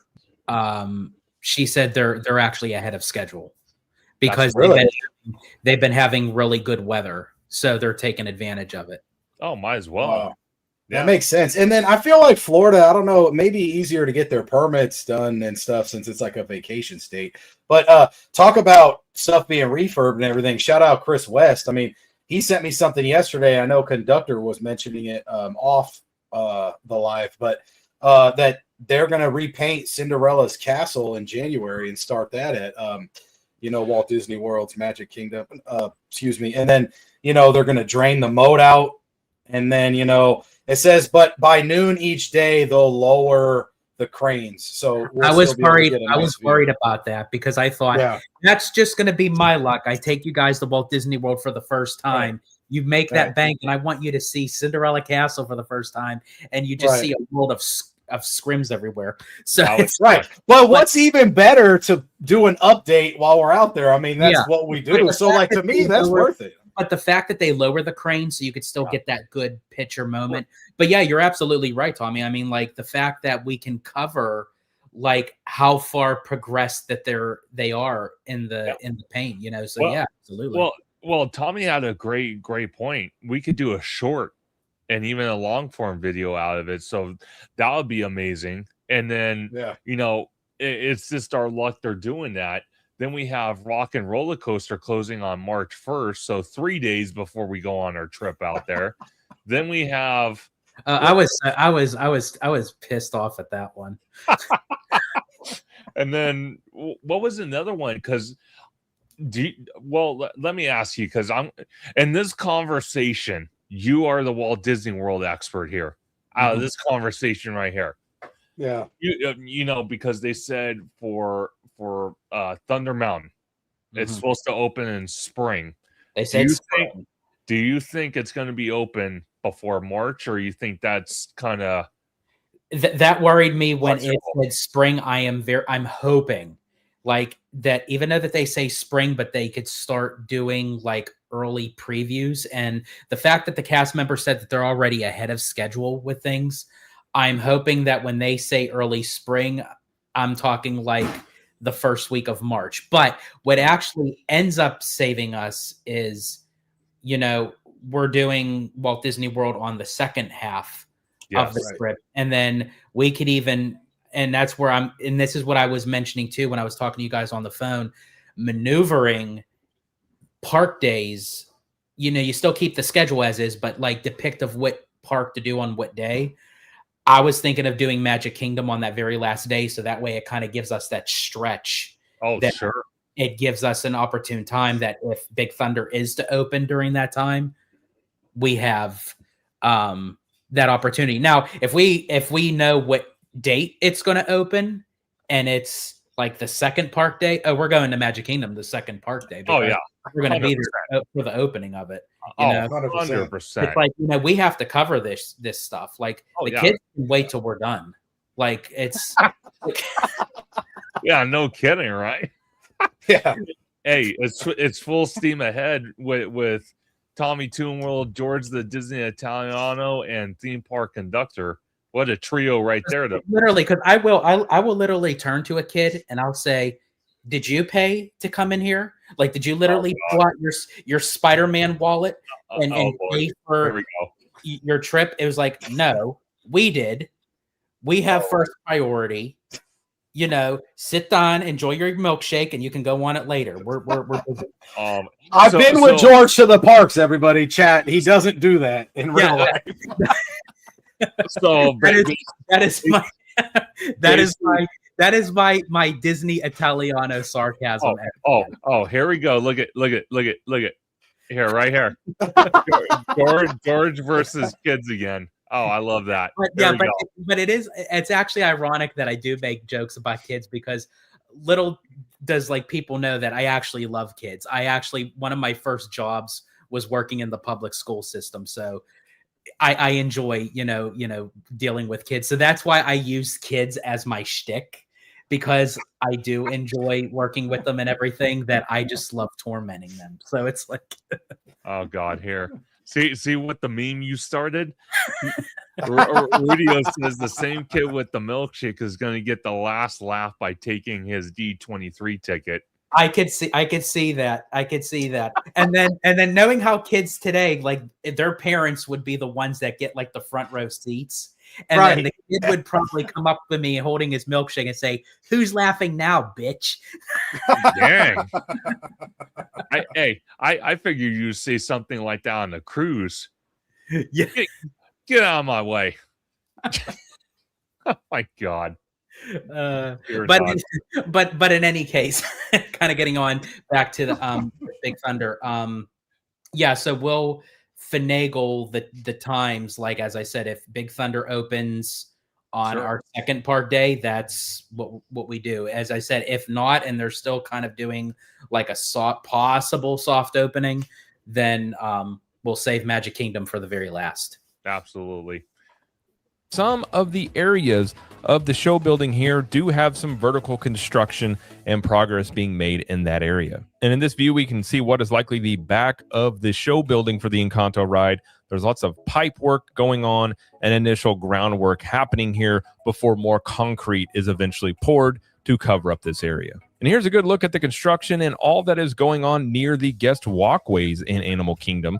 Also, this is the site work area for what will be the carousel that is also coming to the Tropical Americas. And to give you an idea of what you're looking at, where the carousel will be constructed is the former home of the Boneyard Play area that stood in Dinoland USA. And we can still see some remnants of Dinoland USA as some of the former buildings here are still standing and will be repurposed for Tropical Americas, but they have not had much work done to them since demolition of this land and construction on Tropical Americas has begun. And in fact, we can even see in the concept art what these buildings will look like eventually when this land is completed, as again, they are going to be repurposed for the Tropical Americas. We can see in this shot, Restaurantosaurus still stands, but not for much longer, as this entire area is kind of being closed down in sections, as the dinosaur attraction is going to become the Indiana Jones ride, and Restaurantosaurus is going to eventually become another type of dining establishment for the Tropical Americas. Really quick, so there has been some decent progress since our last update. Some things have gone vertical. I will say, out of all the concept arts that Disney has released for all the projects moving forward, I feel like Tropical Americas is the most legit, right? Legit, accurate. Yeah. Like I feel like so too. Of how the construction is moving with these aerial shots, it's starting to take shape of like what the concept art looks like. That's how it's actually going to be. By far completed. Yeah. Well, it's still early and it's Disney, but if you had to pick out of all the projects happening at Walt Disney World, George, since it's your phrase, I'm going to let you decide this one. Since you repeatedly say, do not get married to concept art out of all the Walt Disney World projects, do you think you're less worried about Tropical Americas not matching the concept art? I am less worried of Tropical Americas. I am scared to death of villains. Me too. 100%. Yeah. Because we kind of had the same thought process when they're building Dark Universe, and the only bad thing about Dark Universe, from what I've heard, and George, you're the expert in this live stream, it's tiny. That's the only thing. It is very small. It is the smallest land thus far in Epic Universe. It's very well put together. Sure. like details of it are very. It's great. I just wish that there was more of it to enjoy. Like there's like, it just feels like it's very like cramped. But I can understand why Universal did that, because the IP that's surrounding it, I feel like in today's demographics, a lot of people don't really focus on the classic Universal monsters, which again is sad, especially since that's like really what got Universal up and running as a movie studio. Because you could look at the wait times, and unfortunately, the Monsters Unchained attraction really never surpasses 15, 20-minute waits. No. Which that's good. Because I want to go on. Yeah, I was just gonna say that's good. That's good for us. But like looking at like the demographic of popularity, it's really not there as far as like amongst like normies. So I feel like Universal did go the right route to not make it a full big land, but that could change in time, because there's still the talk of the Creature of the Black Lagoon attraction that could still possibly be added. So absolutely right. And then like I feel like you want to go to Darkmoor or the Monsters Land 2 times a day, because you want to see it at nighttime too, kind of. Oh yeah, you know what I mean? I can only imagine. Yeah, I can. And you guys have to see the actual queue. It's just like going into Mickey and Minnie's Runaway Railway, Disneyland's version, not the generic diluted light one down in Florida. But you have to see the queue of Monsters Unchained, because it is very impressive. Oh, I cannot wait.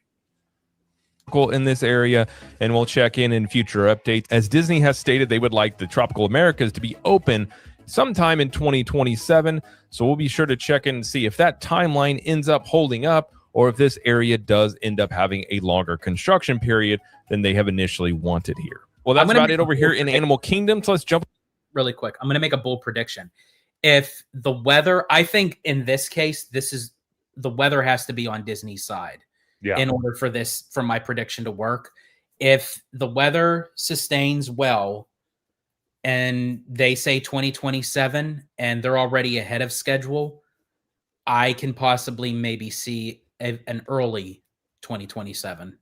Which would not be bad, because again, me and George are still working it out, but we were looking at going down there in May.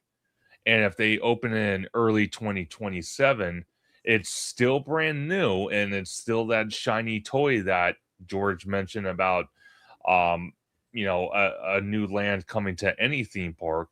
But it gives the park and the lands and the attractions time to work out some of the kinks they might have, because any brand new attraction is going to have kinks. I don't care what attraction it is, it's going to happen.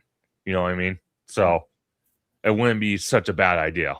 So I could see that timeline easily. Oh, okay. We're into the Magic Kingdom to check out the progress in the former Rivers of America and Tom Sawyer Island that will soon become the Piston Peak National Park, that is themed after cars. And we can see here in these shots that the Rivers of America are just a distant memory, as the buildings and remnants of the rivers have been demolished, as all the buildings in this area are completely gone. We can also see Villains Land in the large cleared area from the center of the photo to the bottom here.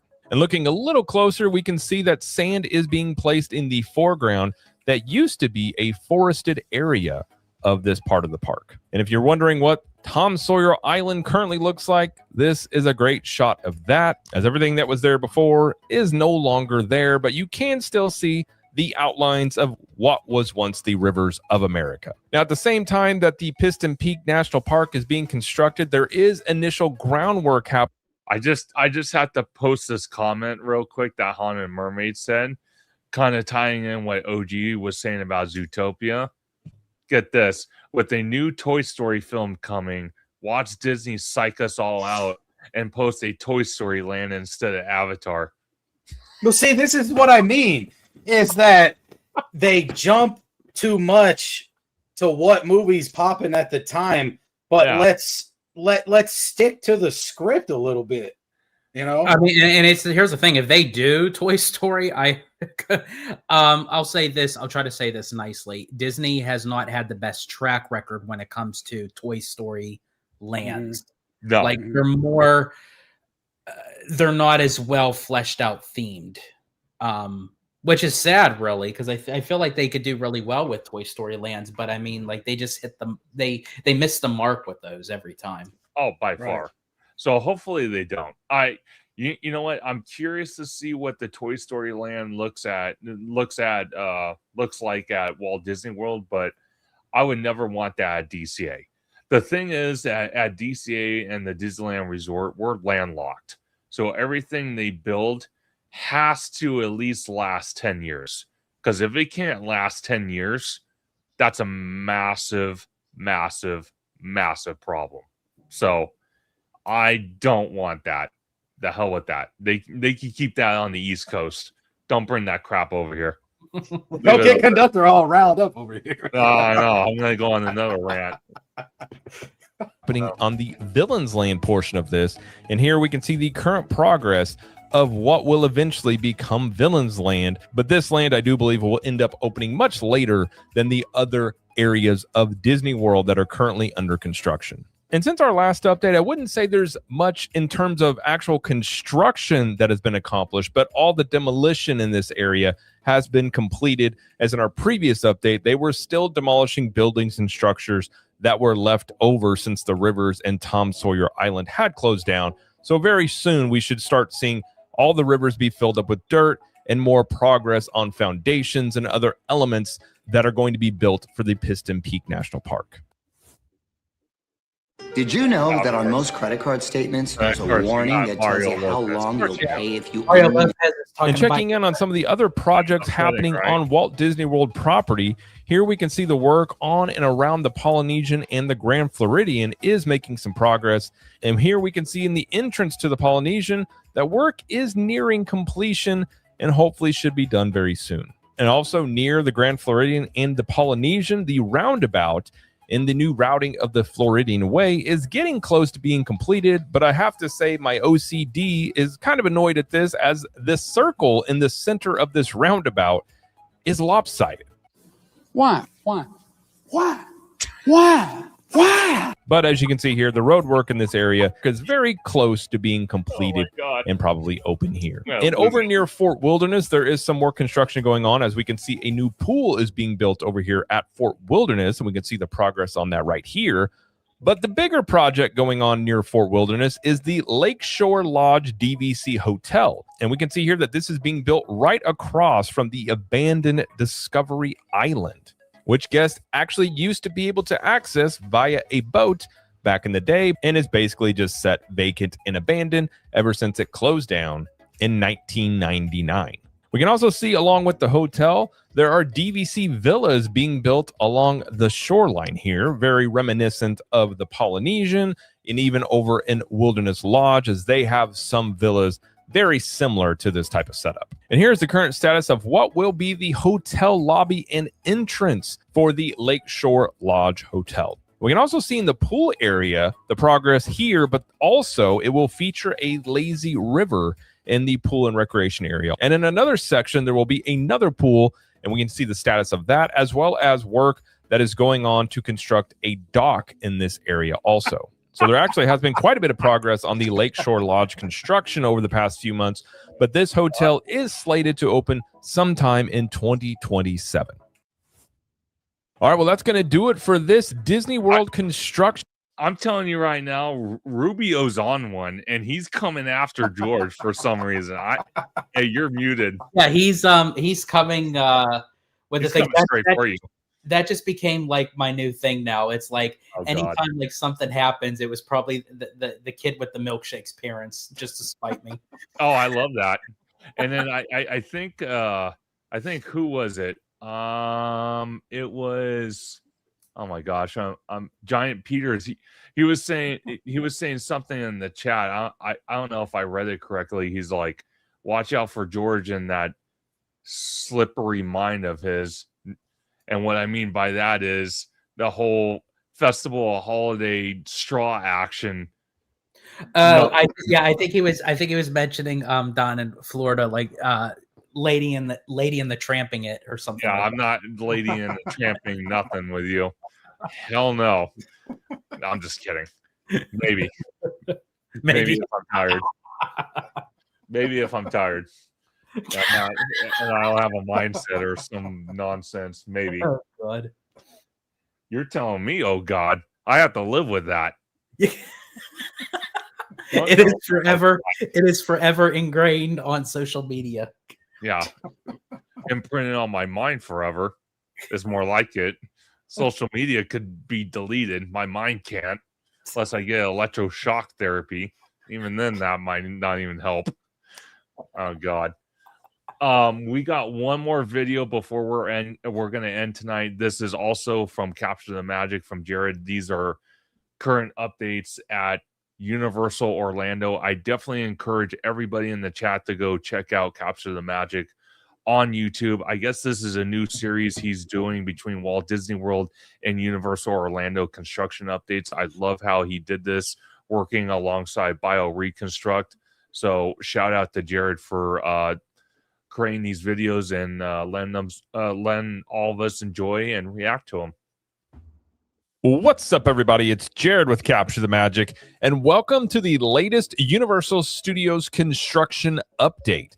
And to say that Universal has been busy, even after opening Epic Universe back in May, would be quite an understatement, as there's current projects going on at Universal Studios and soon-to-be projects starting in the Islands of Adventure and also an expansion to Epic Universe, as well as Volcano Bay as well. So to kick off this construction update, we are going to start things off over at Universal Studios at the former home of the Hollywood Rip Ride Rocket roller coaster to check in on the construction of the new roller coaster that is coming to this area.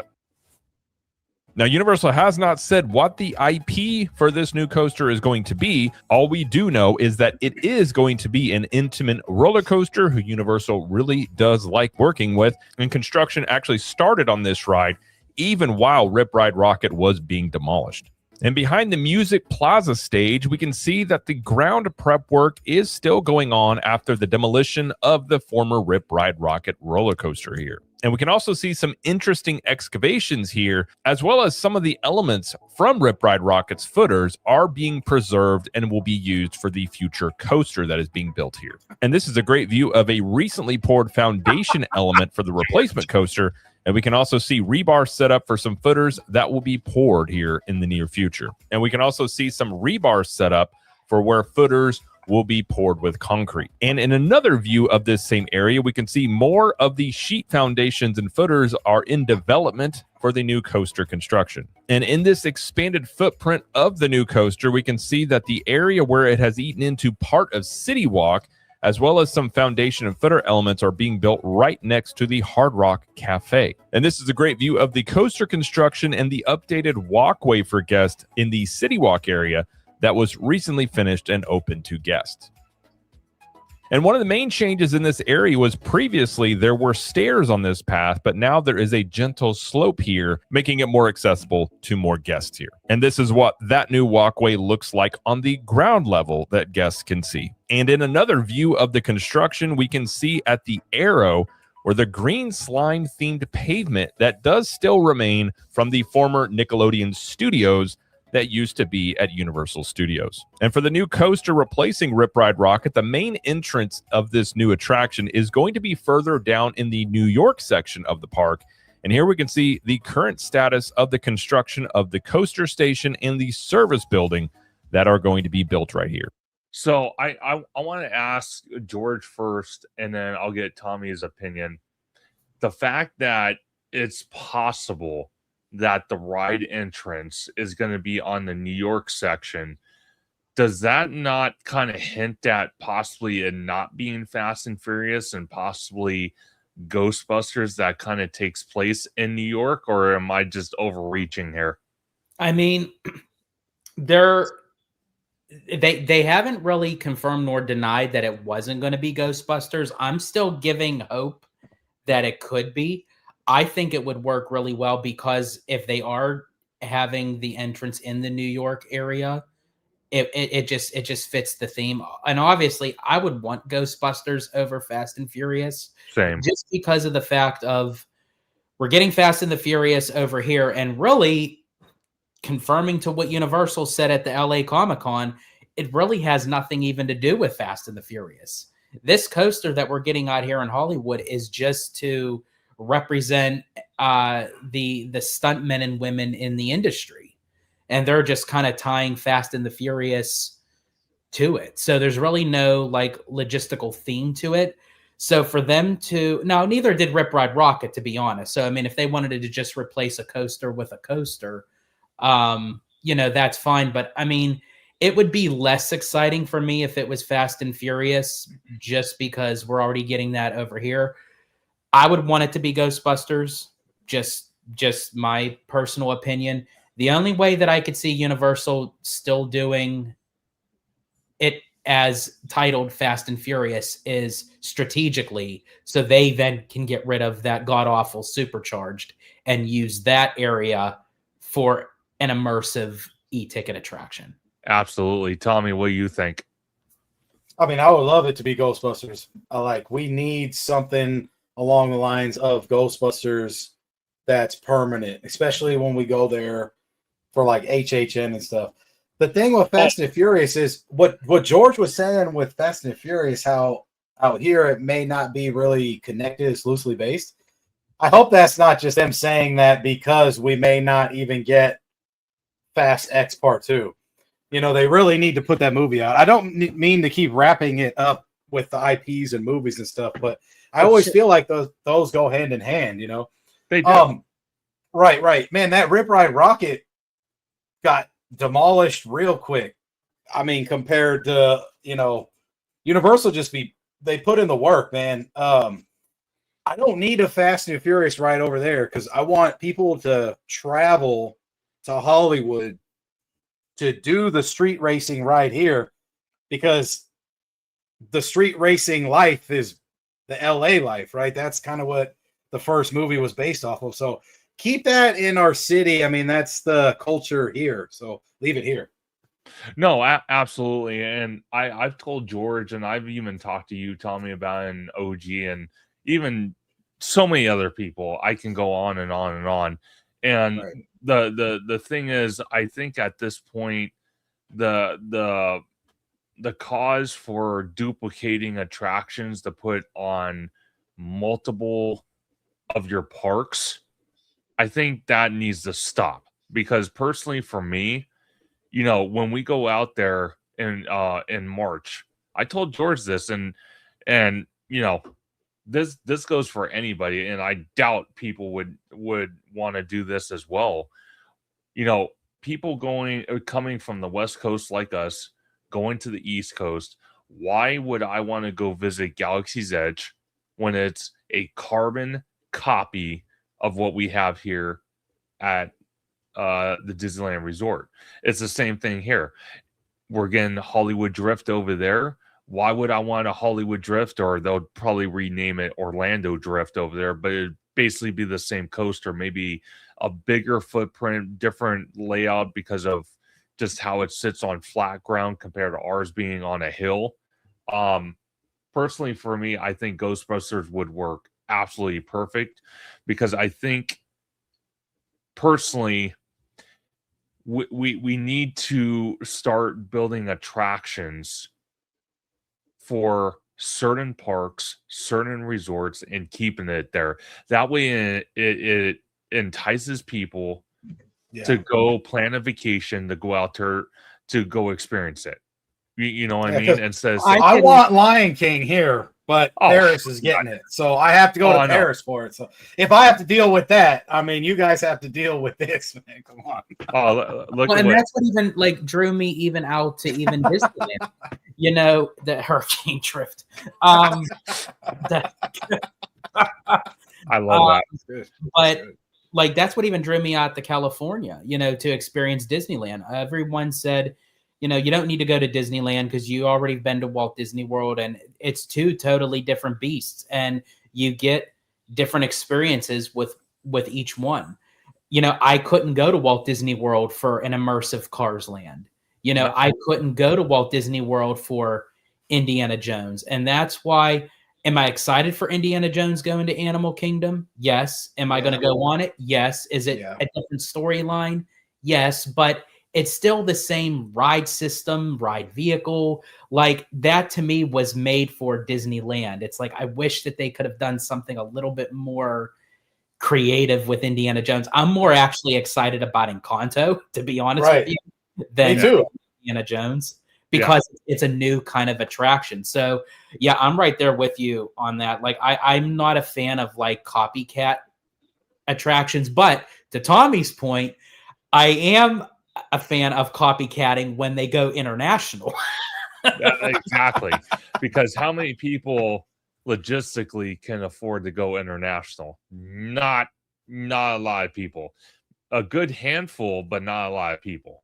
So I don't mind having attractions like Lion King, or, for example, one of the Avengers attractions out there coming to our Avengers campus if we decide to one of these days get smart and either put a show in the Hyperion or annex it and use it for Avengers campus. I wouldn't mind that. But when you're duplicating on West Coast, East Coast, that's a problem, because when I could pay $300 for a damn plane flight to fly 6 hours and experience the exact same attraction in different weather climate, that's not worth it to me. Sorry. I do want to come back to this coaster, but can you bring up OG's comment, the more recent one? Because actually, this is a really good point. If Disney is still going forward with Indy and Florida, and Indy 5 flopped, then Avatar is safe at DCA with the Fire and Ash. 100%.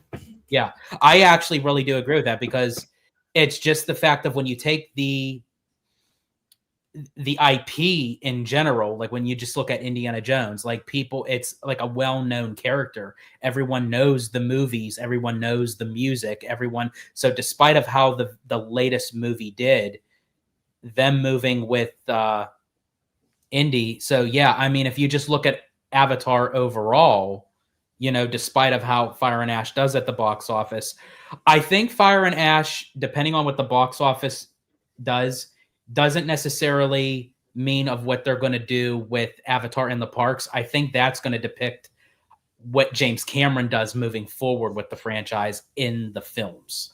Absolutely. Right. So George, real quick, just firing off, maybe yes or no, or the number. No pun intended. How many times did you get up in that 4-hour time span from the trailers all the way through the movie? And was there an end credit scene? To go to the restroom? Yeah, just how many times did you get up? None. None. I don't move when I'm sitting. So you had the depends on then, right? No, I just said an extra little prayer before walking into the theater. Okay. Because I know how it is. Abby did go get up once, but she did it strategically. What she did was she waited for the scene that came up that we already saw as the sneak preview. No, smart. And she's like, you know what? I already seen this scene after Way of Water. This is when I go to the bathroom. Smart. And then I'm sitting there and I thought, damn, I should have done that. Smart. Very smart. I like that. Hey, but end credit scene though? No end credit scene? No, we stayed through the whole entire credits because just in case if there was. Sure. There was no end credit scene, but from also to when I said to you on the phone, Tommy, was that at the very end, as I said, it can still continue, but if he really wanted to end it, he could. Yeah. I can't believe you stayed for the end credits. Like, it literally was probably pushing 4 I have hours, to say the song that Miley Cyrus did was fire. I love that song, part of that song, which was very ironic because her and James Cameron both were present at D23. They both became Disney legends the same day. So I thought that was kind of ironic that Miley Cyrus did a song. That's probably when they did their negotiation. They had sitting next to each other, shoulder to shoulder, like, oh, hey, you want to work? By far. Right. Really quick, sorry. Sure. So really quick to the coaster. The reason why I would lean more towards Ghostbusters with it too, I feel like Ghostbusters has a much more bigger presence in Orlando than obviously it does out here in Hollywood. They incorporate it into the parade when they have the parade at the studios. They have a Ghostbusters float and characters going around. They have, I believe they have it in the night drone show. I've only seen the night drone show once, but I do think they incorporate Ghostbusters in that. I'm not 100% sure, but I thought that they did. I can remember, but in any case, even if they didn't, I just feel like there's a much bigger presence of Ghostbusters in Florida. Well, that would work better. Well, to add to that before I play some more is when you looked at Rip Ride Rocket, part of the track actually went through a firehouse building. Yes, so that was another clue as well. When they announced that Rip Ride Rocket was being torn out for a new intimate roller coaster, so that was another. It would fit in so well with the theme, and a lot of people would think, well, how does Fast and the Furious? How would that go going in and out of a fire like house building? Well, if you watch a lot of the movies too, when do you ever see a freaking Ferrari or Corvette go out of one skyscraper, fly through the air, and go into another skyscraper? You don't. It's you don't. You absolutely. A little closer, we can see footers and utilities being buried for the service building for the new coaster. In another view of this area, we can see lots of various foundation and footer pieces are being built and constructed here. And here we have a great view of the firehouse in the New York area and the beginning stages of how this area will change in the coming years as this new roller coaster station is being constructed. In this ground level view of some of the construction, we can see some of the views of more footers that are being built and developed in this area.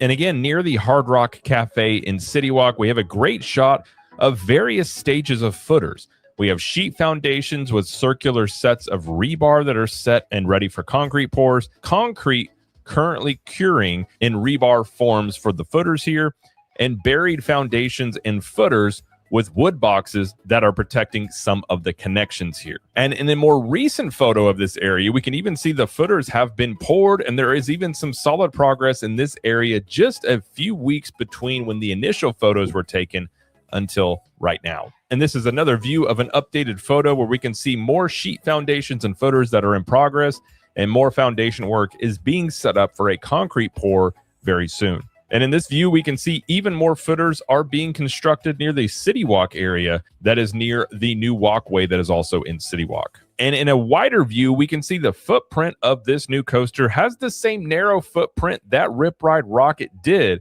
but it will extend a bit further into both City Walk and also in the New York area of Universal Studios. Now, jumping over to another part of Universal Studios, there is construction going on where the former Expo Eats snack location was, which is near the Central Park and Kids Zone area of the theme park. And this is the current construction of the new snack stand that is replacing Expo Eats in this area. And speaking of DreamWorks Kids Zone area, we talked about in a previous construction update that there is some work going on for the splash pad in Shrek's Swamp for Little Ogres, and this is the current status of that work. All right, jumping over to Islands of Adventure, we know there will be something new coming to the Lost Continent as there are construction permits, which is rumored to be a Pokemon land that is going to be replacing the Lost Continent. Now, if you want to know more about that permit and what is likely going to be coming to the Lost Continent, you can check out another video on this channel that discusses all that in further details that I will link above. But for now, though, we can see major demolition and construction has not yet started, but we can see some trees were recently removed in this area right here. And while demolition has not started yet, we can see that prep work for demolition is happening as construction fencing is being staged at the now closed Poseidon's Fury attraction. And previously, we do know that there has been ongoing work at the bridge between the Lost Continent and Seuss Landing, and we can see there is still scaffolding and some scrims on one side where railing work continues. Now, jumping over into Epic Universe, we also know from permits that there is an expansion coming to the Ministry of Magic. We also know that there is an expansion coming near Super Nintendo World that was recently announced in permits. And more recently, there was actually construction work in and around Epic Universe, as there was a fence put up to block some of the views of the water treatment plant near Stardust Racers. And here we can see that fence is completely finished, and landscaping along that fence also looks to be completely finished as well. Now, an interesting element that we saw during the Epic Universe construction was the monsters that were on display at the former Monsters Cafe in Universal Studios were saved, and they were on site during the construction of Epic Universe. And we can still see in these photos that those displays are still around. And not sure what the future plans for these figures are, but it does seem Universal has something in mind for them, as they have been recently spotted just laying on the ground behind the Frankenstein Manor in Dark Universe. And speaking of Epic Universe expansions, we can see the first expansion of Epic Universe has started, as this expansion is between the Super Nintendo World and the entrance Chronos to Epic Universe, and land clearing here has begun. Now, Universal hasn't confirmed what this expansion will exactly be, but according to permits, it's likely for some sort of entertainment area, which could end up being for corporate events, team member areas, etc., and not likely some sort of major expansion for everyday guests of Epic Universe. And there's also construction staging that is starting near Epic Universe, and this area was recently cleared, and there's also trusses and other materials in this staging area. Really quick, if you could pause it real quick. Sure. And here we can get... I will say, now Universal does have the land to be able to add extra, building capacity for like special events, corporate things, because I mean, the whole section of where Epic Universe is 700 acres. Yeah. I mean, that they have to play with. I mean, so they can kind of get creative as much as they want. But I'm just a little bit shocked that they would use that expansion platform, that's right next for Super Nintendo. Like, I would have thought that would have been for another, attraction or something than just a building for events. That's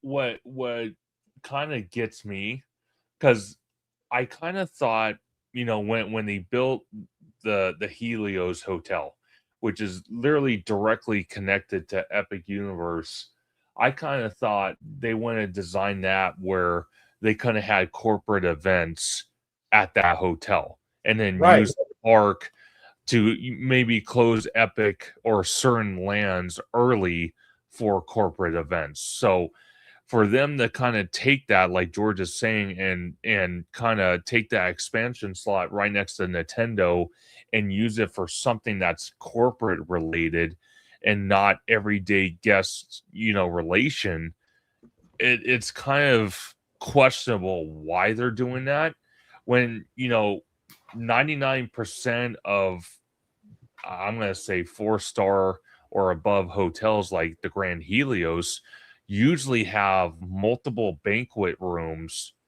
And the Grand Helios, George, correct me if I'm wrong, I think that Grand Helios has a massive, is it like a huge ballroom on the top floor, or is it a restaurant, or is it's more like a restaurant, like bar kind of, like where you can outlook into the park and what have you. But as I said, I mean, 700 acres, I mean, they could have got creative and did something like, as far as like within the footprints of the park itself, I would have used every expansion pad as possible for like attractions or what have you. Now Remy E did say they have another expansion pad next to Donkey Kong that's much larger. I think that's where Zelda will be going. Now I wanted to ask you guys, do you think Zelda is going to be part of Super Nintendo as or do you think it's going to have its own like thing? I think there's going to be a portal, like how they do Donkey Kong, and it'll go into Hyrule. Okay. Yeah, that's what I think. I think it will be part of that. I don't think it's going to be a separate thing. Now, again, this is now the third, expansion for Super Nintendo World at Epic, and we're still waiting on the second out here in Hollywood because people feel cheated off that one. And again, I could get the people in the comments riled up, and I can hear everyone saying, "Oh, well, they got sound stages in the way." Yeah, I understand that, but there's already plans to get rid of those for theme park expansion. But I just find it funny that Epic, again, in Orlando, where tourist destination is happening, they're getting the third version of that. I just find that very interesting. Conductor Epic Universe is Universal's baby, bro. And until you really ingest that and take that in, that's what they're going to be doing. It's just they basically have their own playground out there, and the permits are getting cleared, bro. And they have all that land, like George said. That's they literally said we're going to build this park in 6 years, and they got it up. Yeah, so like that's why I think the UK park is going to be here on the time frame they said. Yeah. No, you're not wrong. But I feel your pain, though, Conductor. I do feel your pain because you always talk about Diagon Alley or Donkey Kong. And yeah, we didn't get any of those, and now we're getting the Fast and Furious coaster. So I guess we'll let that go first, and then see what they do with the Simpsons IP here, and then get all those security hubs up and the hotels, and let's see what happens after that. Yeah. No, 100%. So we'll see. Again, I'm gonna hold my breath. To look at the expansion pad for the Ministry of Magic, where an expansion will be built, as we did see permits filed by Universal for this area.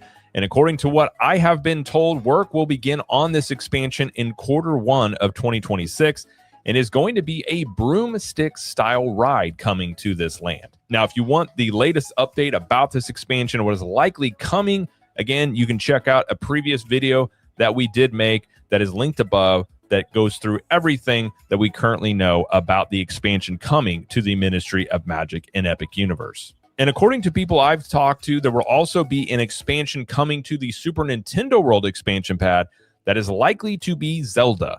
But work on this area won't likely start till sometime in 2027. And there's also work beginning on Catchlight Crossings, which is an affordable housing development being built by Universal Studios that is going to be near Epic Universe. And here we can see the beginning stages of that work.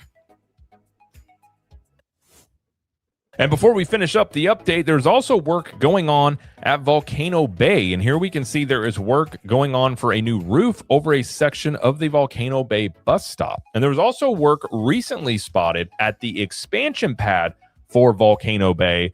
Now, it's unknown what this work is for, but it's likely something new could be coming to Volcano Bay in the very near future. All right, well, that's going to do it. So I think that's very. I love that. It's like, okay, there's going to be an Intamin coaster, going in the place of Rip Ride Rocket. There's going to be an Intamin coaster going into, in Islands of Adventure. Expansion at Super Nintendo, expansion over a Ministry of Magic. Oh, but let's not forget about Volcano Bay. They're getting a roof over their bus stop. Yeah, exactly. Just the cherry on top. It's like Universal has to throw in something everywhere. It's like, hey, if we can't do anything for Volcano Bay right now, let's at least show some love to the bus stop, and let's put in the roof. Exactly. No kidding, right? Haunted Mermaid says this construction keeps going and going. Imagine Disneyland and DCA like this. I would love that. Conductor wouldn't have a podcast if that was a thing. Hell, I would probably be at the parks all the time. I wouldn't even have a Conductor Sunday live stream. Jeez Louises. I'd probably have to try to fight the crowds to do a live stream in the park, and all you hear is freaking jackhammers and deconstruction nonsense happening everywhere. Oh my gosh. Man, Conductor, though, you know how to wiggle through the parks, though, bro. HHN, special event, or just a regular day, you know how to fish through real quick. Oh, 100%. No, I try to capture as much as I can. That's why I'm so glad I met George, and that he's going to be our trip guide for the Orlando trip at Universal and Walt Disney World.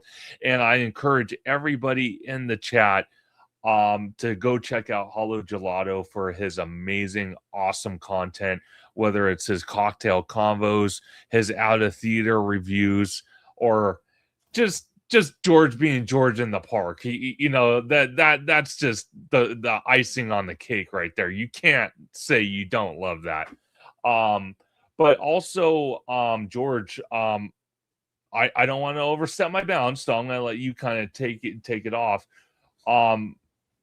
Anyone planning a trip out to Walt Disney World or vice versa, anyone coming from the East Coast to the West Coast, do you have any advice for them? So for me, anyone planning on doing a trip vice versa, like if you're like from the West Coast going to the East Coast or East Coast going to the West Coast, I always give my advice, to which I wish someone would have given me, because I probably would have been to Disneyland much sooner, is don't let anyone discourage you to say, okay, if you've been to Walt Disney World, don't go to Disneyland. Oh, you live out here, you're a local, you have Disneyland in your backyard, don't go to Walt Disney World. Please don't even take that with a grain of salt. That's like, throw it out, throw the salt behind you. Cause it's like I strongly recommend to do it. I think we deserve to experience everything. So that way, even if Disneyland is your favorite over Walt Disney World, or Walt Disney World's a favorite over Disneyland, at least you can have a full-fledged opinion on that. And I also say, speaking from experience, dealing with travel and everything, is when you want to do a trip like that, especially if you're doing cross country, do your homework, do your research, go on, their website, see what they have to offer, see some of the likes, the interests that you have, and start making a plan. It's never too early to plan, because I tell you what, time flies by like you have like no idea. I mean, literally, we're going into 2026. Like, literally, this is the end of December. Like, even for us, we have less than 3 months. Yeah, like, that's nuts. So it's like, so if people say, oh, I have like 7-8 months, I'm good on time. No, like, you nip it in the butt, and you like start planning things out. Luckily, you guys have me, so you guys don't really have to like worry about that. So it's like, No, 100%. I want to tell everyone in the chat, because I was actually concerned about this. Like, when me and George and Tommy were first talking, I'm like, God, this is a lot of responsibility on George. And this comment right here, like, threw me for a curveball. I swear. George is like, no. This is not stressful. This is not aggravating. This is not frustrating to me. I live for this shit. So bring it on. I love it. Bring it on. And I literally, I was laughing on the phone for 2 minutes straight. And George is like, are you okay? I'm like, I've never heard anyone said they want to deal with that type of responsibility before and encourage it. I've never heard that from somebody like that. Most people are like, oh God, logistics. Oh God, this. Oh, yeah. They freak out. They have a meltdown. George is like, no meltdown. I'm just, no. I'm like, hold my beer. I'm getting on my computer. Oh my gosh. But again, I encourage everyone to go check out Holo Gelato for his amazing content, Tommy Toon World for his world famous food reviews. And like George said, we are counting down less than 3 months from now. All three of us for 2 weeks will be in Orlando for Walt Disney World and Universal Orlando to check out Epic Universe. And Florida help you. I don't know if there's like enough. I don't think so. Yeah, I don't think there's going to be enough. Work of mentally that they have, because it's like, sorry, Big G's coming back back East Coast. Exactly. You know what? It's funny.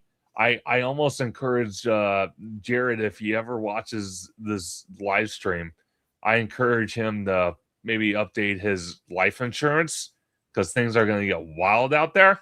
I might even update mine through Costco, so who knows? Remy D had a comment. He's like, are you guys doing both Epic and Disney World at the? So the answer Remy D's question, yes, we are doing all of Walt Disney World, all the parks, and we're doing all the parks at Universal Orlando, including Epic Universe, multiple days. So there are going to be tons and tons and tons of videos, live streams, and I might even film a couple live streams from the hotel or in the park. So definitely stay tuned for that. Rudio. Oh God, what did he say now? Oh God, Milkshake Boy will be waiting for George at the terminal. Hey, Rudio, if you can figure a way how to contact Jared, I'm not even kidding about this. Contact Jared from Capture the Magic and see if he can have a shirt waiting for George at the terminal that says Milkshake Boy is here. I'm telling you right now, do it. I'm telling you right now, do it. I will lose it if I see that. Security is probably gonna think I'm a nutcase, like I drank too many shooters on the plane or something.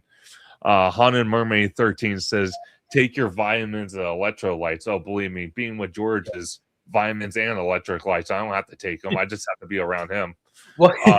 Well, and actually, too, with mentioning of what Haunted Mermaid said, kind of going back on that as well. Also, for anyone going to Florida that may not be used to it, definitely stay hydrated. Definitely.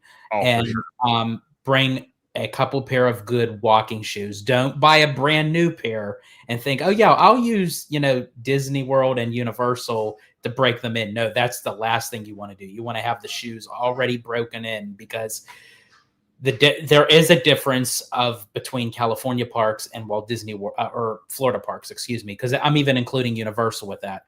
With Universal Hollywood and Disneyland, it's a lot of walking, but it's like, sure. But the amount of walking that these parks are is if you were to take Disneyland and Universal Studios Hollywood and like shoot them up on steroids. So and it's not even just the parks themselves. It's just the resort, because there's just a lot to do and see in the resort itself. So you definitely want to have good walking shoes. No, absolutely. Gentlemen, I want to thank you so much for being on Conductor Sunday live stream. And again, we're going to do many more of these before our trip. And we're probably even going to do another live stream literally days before our trip to kind of plan it out and let the audience know what we're going to be doing. And I'm sure George won't say everything, because I'm sure he has surprises up his sleeve. Oh, I have some things planned out already for you guys. I think you'll enjoy it. Okay, I'm scared already. I'm scared already, and it's not making me feel good. 7H John says, when is the trip? It's in early March, so we are going to be down there. Was it, George, March 4th through the 17th? Yes. Yep. So if you see us in the park, obviously George is very unique. You could spot him a mile away. You could probably find me 10 miles away, because I stick out like a sore thumb. I look like a tree. That's how damn tall I am. So, well, what's so funny with you though. It's not even just the fact of us finding you. It's how you find people. Right. I don't know how this guy I don't know how this guy does it. And it's not even just of how tall he is, looking in the radius. He'll find someone that's tucked away in a corner. Yeah. It's not even seen. He did it with Abby. He did it we were at where were we? Is it Knott's? She's tucked away in a corner in a building, through the windows, and he's like, "Oh, there's Abby right there." We're all looking around where? He's like, "Oh, in the building, in the corner right there, sitting in the booth." I'm like, "How the hell did you see her from there?" Oh my God. I cannot even believe George brought that up, because that was one of the most hilarious moments I've ever had at a theme park during the Halloween season. I kid you not. It was total mischief magic type nonsense, because George couldn't even see him or see her. Tommy didn't see her, and our whole entourage is like, "What in the hell are you talking about?" And they're like, they had to back up and look in. Oh, there's Abby. So believe me, I have that wicked sixth sense for whatever reason. I don't know. I guess as good as mine on that one. But George, again, thank you both for being on. Where can everyone find you on social media and YouTube? Absolutely. On YouTube, you can find me on Hollow Gelato, where Abby and I tackle the parks, Disneyland, Universal Studios Hollywood. We tackle the Florida parks, Disney Cruise Line, Knott's Berry Farm, and not even just the theme parks. We do a lot of events at like the studios or D23, or even like non-theme park events that we just go around different locations and seeing what kind of mischief magic we can get into. But in any case, yeah, you can find us on YouTube on Hollow Gelato, and also follow us on Instagram under Hollow Gelato as well. Absolutely. Again, George, thank you for being on. Tommy Toon World with his world famous food reviews. Awesome food reviews. It's content you must see to believe. I kid you not. Because when I see this guy in the parks making magic happen with these food reviews, and I'm standing like 5-10 feet away from him, it like OG said, it's legendary. Can I say really quick before Tommy, because I also too like watch Tommy do it, and I've told him this, and when we were at Magic Key Terrace, is when he does a recording, how he usually does it is he does it actually like a actor or a director would do it, because I've done like multiple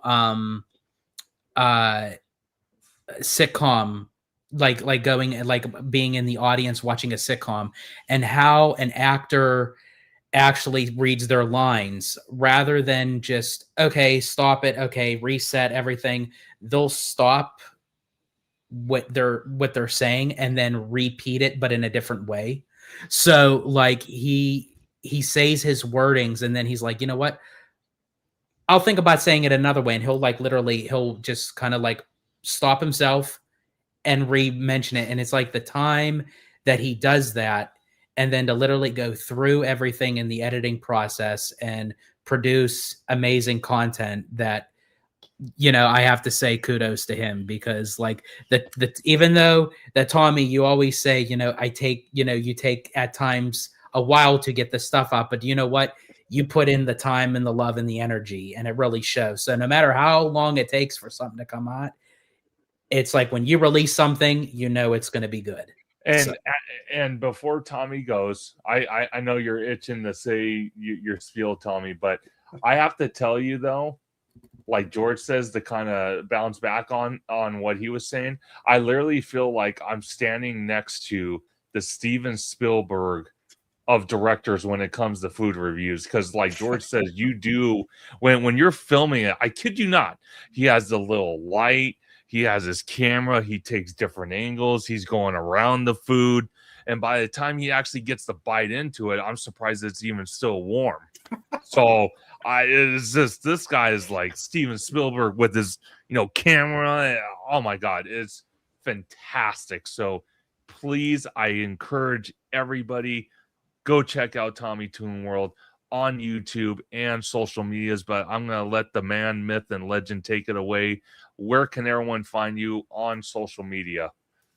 Man, fellas, I don't deserve all these kind words. You guys put in just as much, if not more work than me, and we all pull our own end. And you guys definitely go above and beyond on your stuff too, man. Like, it's crazy how your work ethic is, George.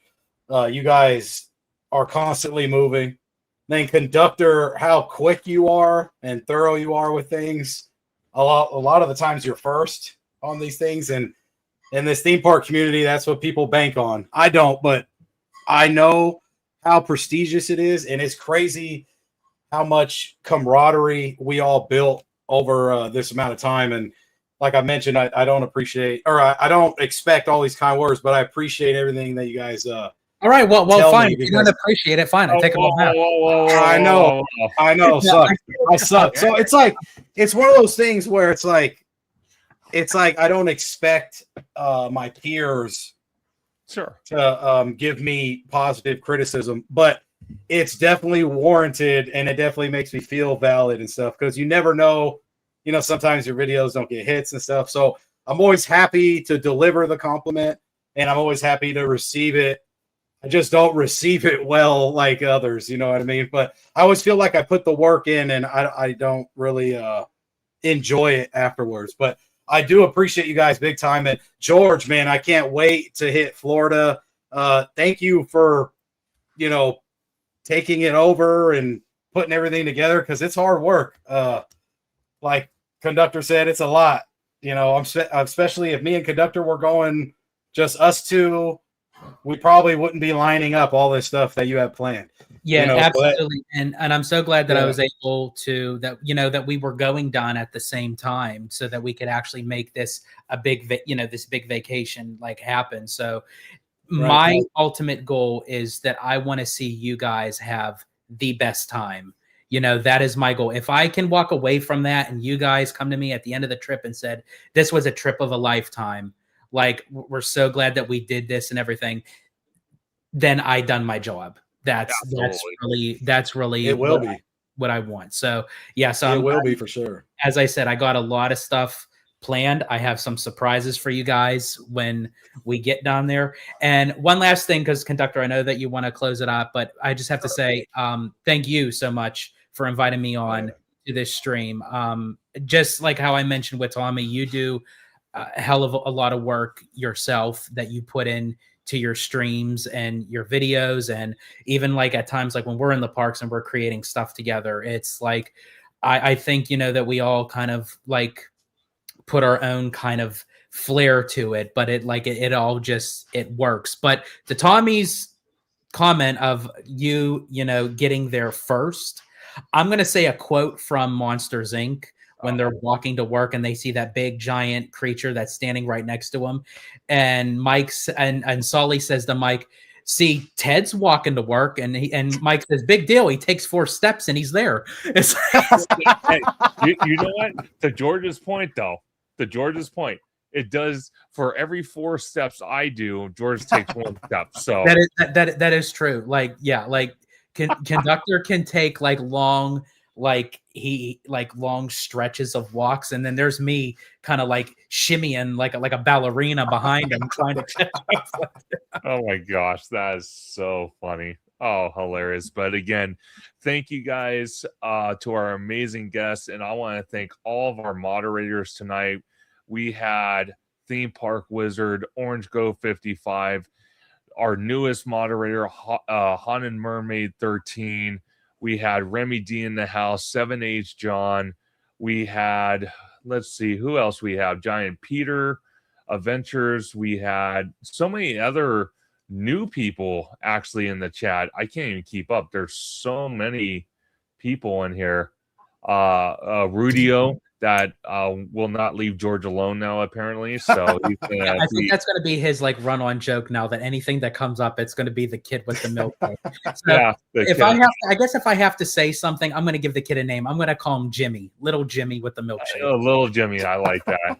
Oh my gosh. Then we got George's wife, Abby, who is also a moderator here on Theme Park Conductor alongside Hollow Gelato. So thank you so very much, everybody, for joining this Conductor Sunday live stream on a Monday.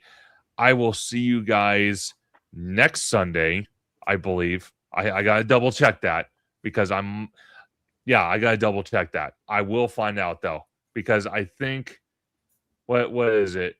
I might do a live Christmas Eve. Maybe. That's a big maybe. So I'll have to find out. But if I don't, I want to wish everybody a happy and merry Christmas, happy holidays. Please be safe. Spend time with your family and friends, because you never know what's going to happen tomorrow. It is very true. Very true. Have a good night, everybody. See ya.